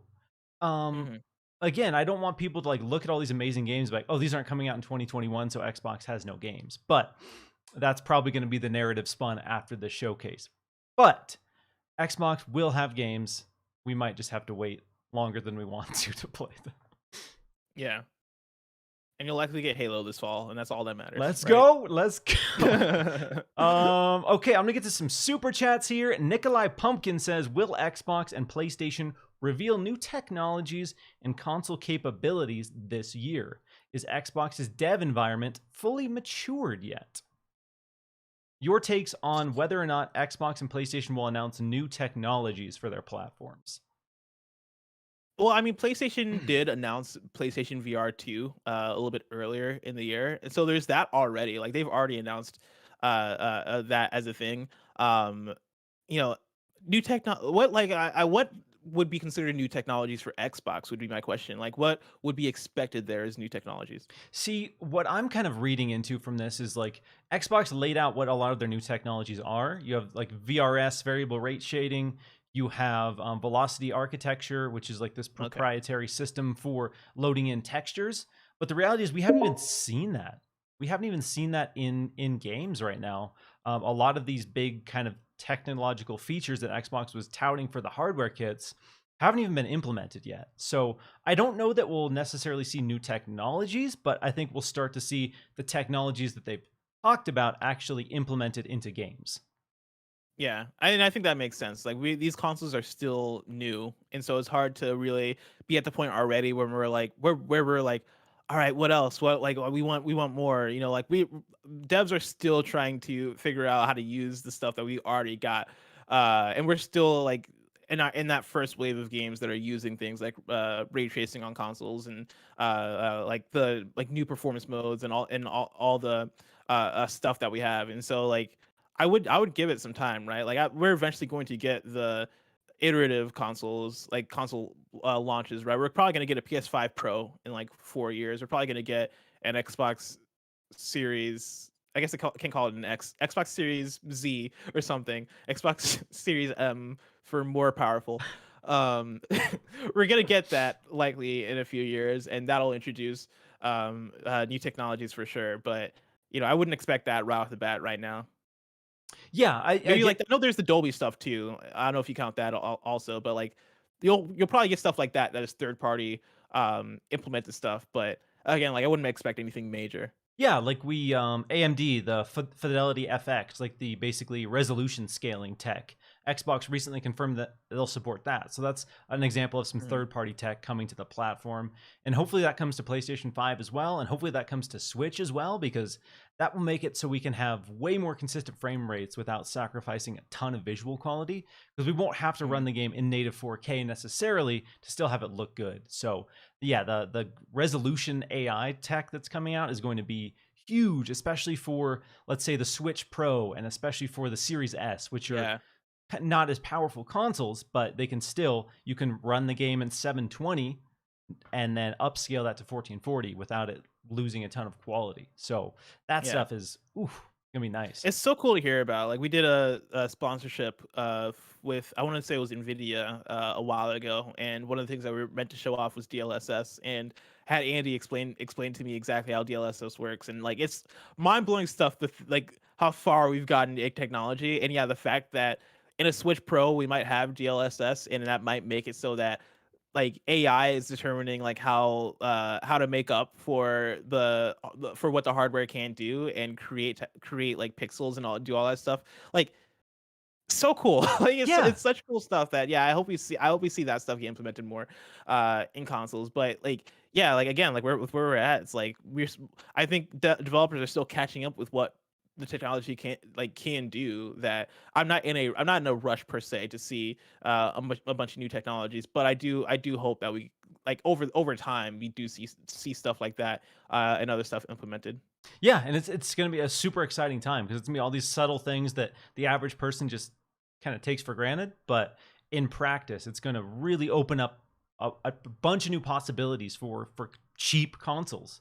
So your Mhm. basic console, your $300 Switch or whatever, is going to be a lot more impressive than it would have been if we were just going off raw native resolution and processing power. So amen to the nerds really kind of pushing the boundaries with stuff that I can't fully comprehend. Amen to that. Yeah. Super chat from Eric the Red says, "Think Kojima is showing up to the Xbox stage? What do you think? That Kojima would coming be out such that would be such a WWE wrestling moment. from out Like of they would have to nowhere?" play the theme song. They would have to play Snake Eater and then have fireworks come out and have like a light show as he's walking down the light upstairs that he'd walk down for Sony. Like it would have to be that would be a crazy entrance. I I don't think it's outside the realm of possibility, but I don't predict that it'll happen. I feel like that would just be too crazy, right? Like that's just too like that's like one of those dream scenarios. Yeah, that would be if they had some energy like that. Yeah, we'd be pushing that E3 of dreams. So I want to Yeah. see it. It would be so cool and such a big like because Kojima, if you're in the gaming industry, is just an iconic figure. Whether you like his games or not, he is a big deal in the industry, and it would be so cool to have this big hype moment where Kojima comes out and he's like, "Hey, you like my games? I'm partnering with Xbox for my next three. The next three games for Mhm. me are going to be exclusive to Xbox. Let's go!" Like that kind of energy. Ooh, that would. Yeah. Ooh, so I don't know if it's going to This be at E3, but I think there's a scenario where this happens sometime in maybe sometime this year. Yeah. And I like it's in a weird way, it's never too early to announce a Kojima game. Like Death Stranding, as a reminder, was announced at the E3 after they had released Metal Gear Solid 5. And it was like Metal Gear Solid 5 came out in fall of 2015. It was only a few months later in December where Kojima did that video where he sat down with Andrew House. Andrew House is like, "Hey, we're partnering with Kojima Productions, a new production studio, all this stuff." Kojima works quick in terms of what like he wants his next idea to be, and like Kojima is the type of dude that does not mind teasing something out over the course of 4 years. Like he is that Mm-hmm. type of dude. Yeah. He's the dude that would do that honestly. And so like Death Stranding came out about like a year or a year and a half ago. Yeah, yeah, like a little bit over a year and a half ago. And for Kojima, like timing wise it wouldn't be too wild to see something from him at this E3. That said, man, like I mean that said, I don't think we've had rumors, right? Like we've not had like I think we've had speculation that E3 is working with Xbox on something, but we've not had any rumors or speculation that that thing is being announced at this E3. Is that right? Or do you It's know? I don't know that there's necessarily been a like credible rumors regarding it. It's definitely been in the conversations because there have been rumors and rumblings from people within the industry that have talked about Kojima working with Xbox on a Mhm. project, multiple projects, but I haven't seen anything that says Kojima's going to come out on stage WWE style, Yeah. get hype moment, but it would be cool. It would be a big way to do it. And I almost would like the question would be, where does that show up? Does it show up at an Xbox E3 or does it show up at a Jeff Keighley thing? Because like Kojima and Jeff Keighley have that relationship, and Jeff Keighley, I feel for Jeff Keighley, that would be a big Game Awards announcement. You know, like if I Yeah. was Jeff Keighley and I was Yeah. trying to get that announcement, I'd be like, "Hey, save this for Game Awards, my guy. Like, let's save this for Game Awards because this would be such a hit there." Like, I don't think the kickoff thing that he's doing this next week is going to be big enough. I even Gamescom opening night live, as big of a thing that is, Jeff Keighley strikes me as the type of dude who's like, I want this to be at the most hype event as possible, which for him is Game Awards. Um, but that said, like like if the partnership really is Xbox, then I could see it there too. I don't know. There's a lot of opportunity between I guess those two Hmm. outlets if they want to reveal that game. Picture this scenario. Jeff Keighley, Game Awards, comes out on stage, brings up his good friend, Kojima, who says he's going to Mhm. talk about his next Ooh. project. Out comes Phil Spencer onto the stage as well, and they say, "What's up? Kojima Productions is now part of Xbox Game Studios.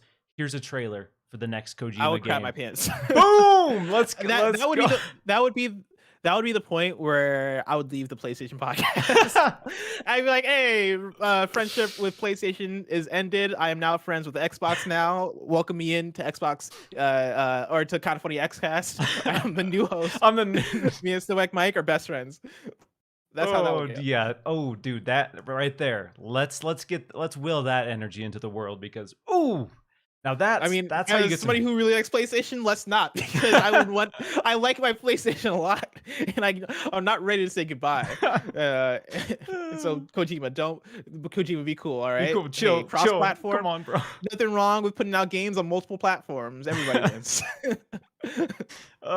Stefan Boxy again with the super chat says Dolby Vision alone makes Xbox my default console. Dolby Vision's cool. I unfortunately my main monitor here in my office doesn't support it, but my TV out in my living room does. So every now and then I'll move my Xbox out there and play a game for like 30 minutes just to get that taste. But it is cool tech. I'm hoping smaller scale monitors start supporting it because I sit like a foot and a half from this thing. I can't have a 77-inch OLED just slapping me in the face. As cool as it would be. Have you messed around with Dolby Vision? I've not. I want to experience it because I've heard such great things about like both Dolby Vision and Dolby Atmos. Oh yeah. Like Tim Geddes from Kind of Funny he will not stop talking about how good Dolby is. And so I want to check it out because it seems like a really cool thing. Yeah, Gears 5 doing the Dolby Vision, Dolby Atmos experience. It really it does make a huge difference. Like especially Atmos, like using a headset that has 3D audio. It's really impressive. Like I was going through this segment in the beginning where there's a huge waterfall, you're coming down and there's this small little like cave section off to the right. You can go around and I was able to basically, as soon as the reflections of the waterfall hit the cave, I could start to hear it dissipate in one ear and move to the other. And it was this like fully 3D experience and it was subtle, but the immersive, ultimate immersion. I love stuff like that. Like on the PlayStation side, like they do the 3D audio, and I have my PlayStation crap. What are these things called? The Pulse. Yeah, the Pulse headphones. And using that while playing Returnal, like was such a mind freak of like walking through and hearing monsters like hop across the screen and hearing the sound like from all directions. Such a cool thing. I love what devs are doing with audio, and I hope that continues to like get bigger and better because it is like you said, it's immersive, right? It really puts you in there, and I love that type of stuff. Sick. I'm gonna get to a couple more super chats, then we're gonna try to wrap. We've been just rocking and rolling. Normally I wrap the show up at 2 hours, but it's just been flying by. So, DS Omen, think we'll see more the gunk at E3. Seems like those devs are basically the Housemarque equivalent for Xbox, dev that went from 2D to 3D development. Yeah, I think we'll see the gunk. I definitely think we'll see the gunk at E3. Yeah, I think so too. Like that's one that I've been wanting to hear more about. I like the comparison to Housemarque. What previous games has that dev worked on? Because the gunk is like the one I've heard of. They are the SteamWorld Dig team. If you've played any of the SteamWorld Dig games, that's been their big kind that of actually makes a lot of sense because I've heard a lot of hype about the gunk, and that makes that puts it into perspective because people love SteamWorld Dig 2 especially. Yeah, no, those games are incredible, so I'm excited to see them make that jump. I compare that to like and Returnal as well to the jump from like Risk of Rain 1 to Risk of Rain 2 from that team. Hoopu, because that's you take this indie 2D kind of pixel graphic or whatever simple design and blow it up to a big 3D scale, and both Returnal and both Risk of Rain 2 have been phenomenal, huge jump. So I'm excited to see if this team can do the same with the gunk because I like the creepy sci-fi aesthetic too. Yeah, I gotta check more of the game out. I like these comparisons. Like I've only heard I think it was Imran Khan who was on our shows talking about the gunk, and I've heard it be talked about. I've actually not looked up gameplay, and I'm watching gameplay right now, and I didn't expect the game to look like this. In my head, I thought it was gonna look way more like SteamWorld Dig 2. I didn't know it was this third person action game. Yeah, this has to show up. This looks really cool. Yeah, so I want to see that, and I'm hoping we get a release date for that. I would love to play that this year because I think Xbox is going to lean into a lot of those big indie partnerships with the gunk, with the Scorn. We have Death's Door coming out, which looks amazing. Death's Door looks really cool. Stoked for that. It, Tunic, if they can Nobody give us Saves the World. oh yeah, like if they can give us release dates for those and be like, hey, these are coming to Yeah. Game Pass. Oh, Yeah, God, that's gonna be a great if they have that indie section in there. That's gonna be if they have all those. That's gonna be great. Because yeah, Tunic is one that I've been waiting for forever. yeah, me too, me And too. God, I could really use a release date for that one. But yeah, that I'm Nobody ready. Saves the World, Death's Door, the Gunk. There was the long Xbox indie game showcase that they did. ID at Xbox thing a few months ago that revealed a bunch of games, and so many of them look cool. And I would love to see some of those return and get more details and deep dives. There's also probably the biggest one that we've not mentioned, 12 minutes, Oh, like 12 with my minutes. boy Willem Dafoe in there. Yeah, with Yeah. Willem Dafoe and Brie Larson. Isn't Brie Larson in that? Or am I Who? making that up? No, who is it? It's Who's the girl ah, in that game? I'm blanking. I feel dumb, but Yeah, yeah, as soon as I hear it, I I'm can like, look it up. yeah, okay, let's get that because yeah, it's got a pretty all-star cast in that little small indie game. So Daisy Ridley. that's right, Who it Daisy. is. That's right, Daisy Ridley. Daisy Ridley. Yeah, Yeah. and James McAvoy. So yeah, the So that's a all-star lineup.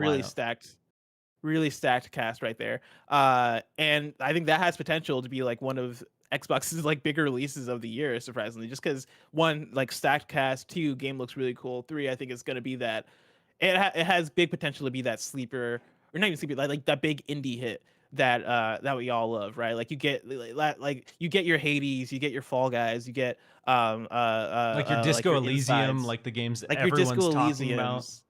Yeah, like I could see. I think this year has a good slate of potential those between games like the Gunk and games like 12 Minutes and games like even like on the PlayStation side, even like Kena Bridge of Spirits.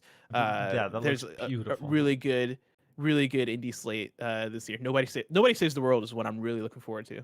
Yeah, that one really caught my eye, and I think this is going to be a great year for indies to kind of get that spotlight because we know that the struggles for AAA big studios with COVID, and they've had to Mhm. delay because they're not used to working remotely, they're not used to working in this capacity where a lot of indie devs have been doing that for a while. So it's a little more flexible for them. So I'm expecting a big kind of focus on standout indie titles as well at Yeah. E3 this year. Oh yeah. Dovahkiin89 says Kojima, another steal for Jeff and his show. Oh yes. Okay, Mr. Joanna Dark super chat says, Blessing, I look forward to seeing you as the new host on the kind of funny Xcast in 2022. Thank you. Yeah, once Kojima Productions is announced as an Xbox game studio, I will be saying my goodbyes to PS I Just Love You, PS, and I will be I loved you. It will be the final episode. yes, yeah. PS I Loved You. I am an ex. I'm ex and casted out from PlayStation, joining the kind of funny Xcast. Oh man! All right, one more super chat, and then we're wrapping this up for real. You all have been amazing. Will Xbox announce any resolution boost games? I hope so. They've advertised the 20th anniversary celebration in their kind of E3 banner, so it makes me feel like hopefully we get some new backwards compatibility games added, and hopefully we get a huge slate of FPS boosts, or maybe they'll even announce resolution boost as well, something like that, to be like, Mhm. not only are these games going to run at a higher frame rate, but the resolution is going to be boosted as well. Stuff like that to celebrate the legacy of these long running Xbox games. Yeah, give me Jet Set Radio Future and Let's go. give me Burnout 3. I just want those two. I Like, can't believe give me Jet Set those Radio two. Future is not back compat. Like, Yeah, it's wild, I isn't it? can't believe that one. That one's really weird to me. Yeah, I wonder if it's a technical thing because it's a cell shaded. Maybe there's something that breaks when they're trying to transfer that into a modern platform, and with like resolution boost and all that stuff. Like who knows? But Yeah.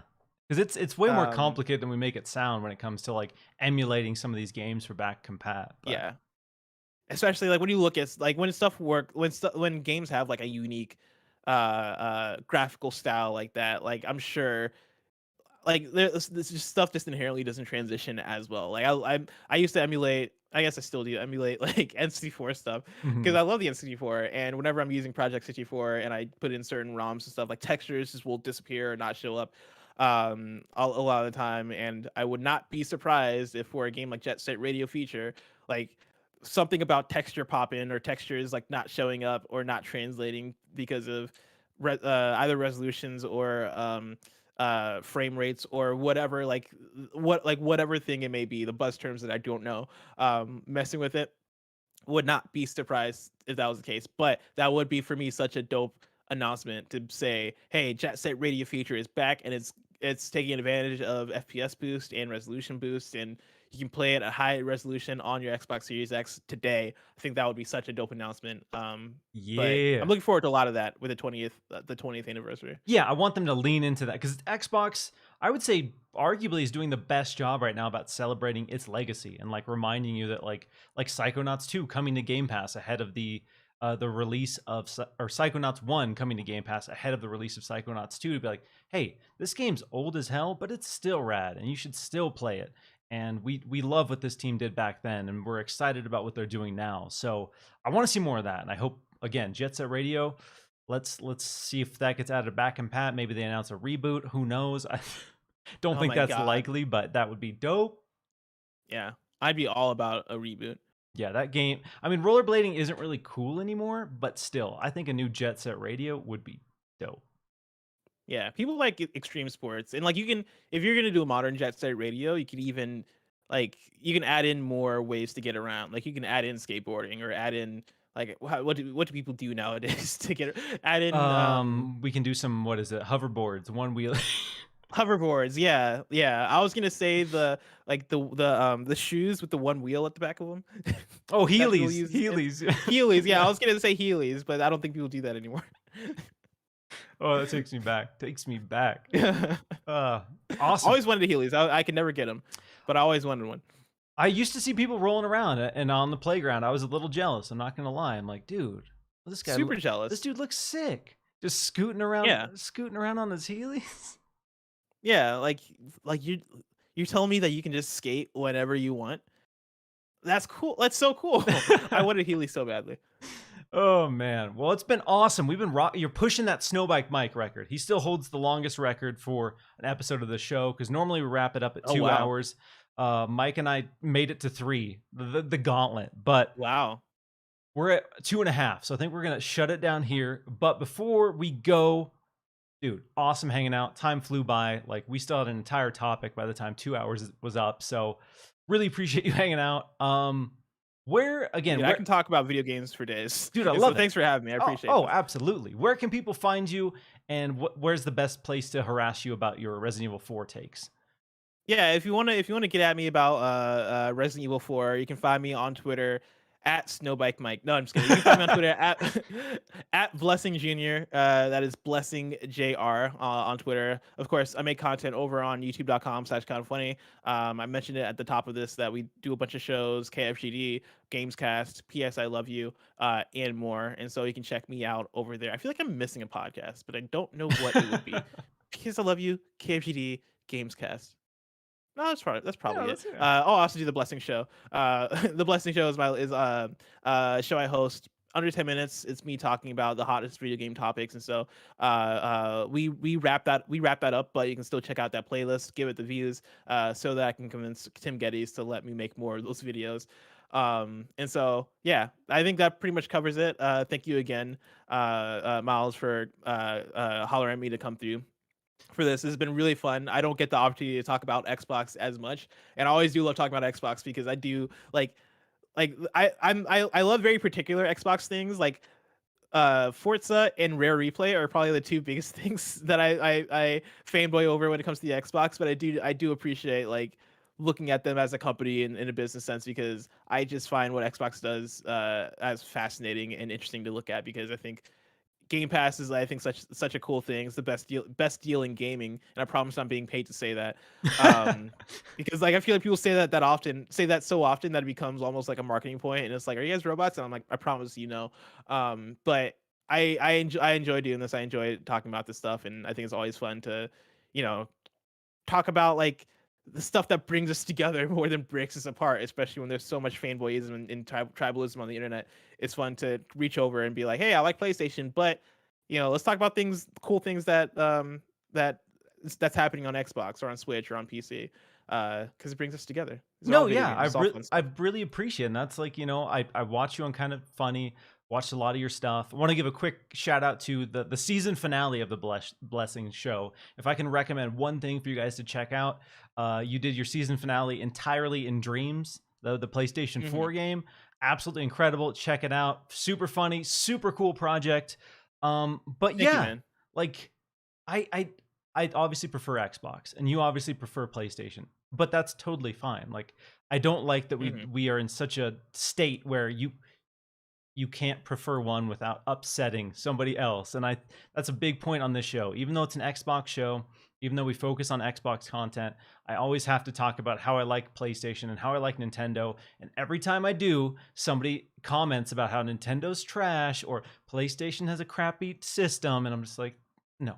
It's we all love gaming and all of these companies are doing really cool stuff, and I want somebody who prefers PlayStation to come on and talk about, Xbox and talk about PlayStation and talk about how like you Yeah. prefer PlayStation, but that doesn't mean that you hate Xbox or hate Nintendo or whatever the case might Of be. course. And like a lot of the folks that like turn that into a battle, I think are very much like the verbal or the vocal minority that Yeah. is yelling the loudest because it's the internet and they're making comments and they wanted to comment dead console on things and turn it into like this back and forth thing when most people in reality are do not care. Most Yeah, people are like, they don't. those people are like, I bought this so I can play video games. I don't care about which one is better. I'm just playing the video games I like on the thing that I bought, and I enjoy this library of games. And like one of the first things I mentioned, or one of the things I mentioned on one of the first episodes of PS Love You I was on is that like I'm probably just as big of a fan of like Nintendo as I am of PlayStation. I just happen to be on a PlayStation podcast, but like it's I think that's the beauty of video games is that like you have different platforms doing things differently, and so you have plenty of places where you can pop in and enjoy what you want to enjoy. And again, that's the beauty of it. Like video games, I think are meant to bring us together more than bring us apart, and so it's always fun to like talk to somebody who has the inside information on Project Omen that I'd never heard of. And I can get the scoop and go, oh shoot, that's exciting. I want to check out Project Omen. Like I love having these conversations. And so again, thank you so much for hitting me up and having me on. No, absolutely. Really appreciate you taking some time, man. Ton of fun. And this is going to wrap up this episode of Xbox Chaturdays. Really appreciate everyone hanging out. Again, if you like the show, like it. We do this every Saturday at 12 p.m. Eastern Time. Probably a show next week, trying to figure out the guest. It's also, I think, right around the time of the Ubisoft showcase, so I might need to move some things around as a heads up. But next weekend's going to be wild. I am also going to be live streaming the Xbox conference as well on this channel here. So if you want to hang out with me, I will tone down my cringe hype YouTuber stuff as much as possible. But it should be a lot of fun. That's And awesome. with that, we're shutting this down. So have a good one, everyone.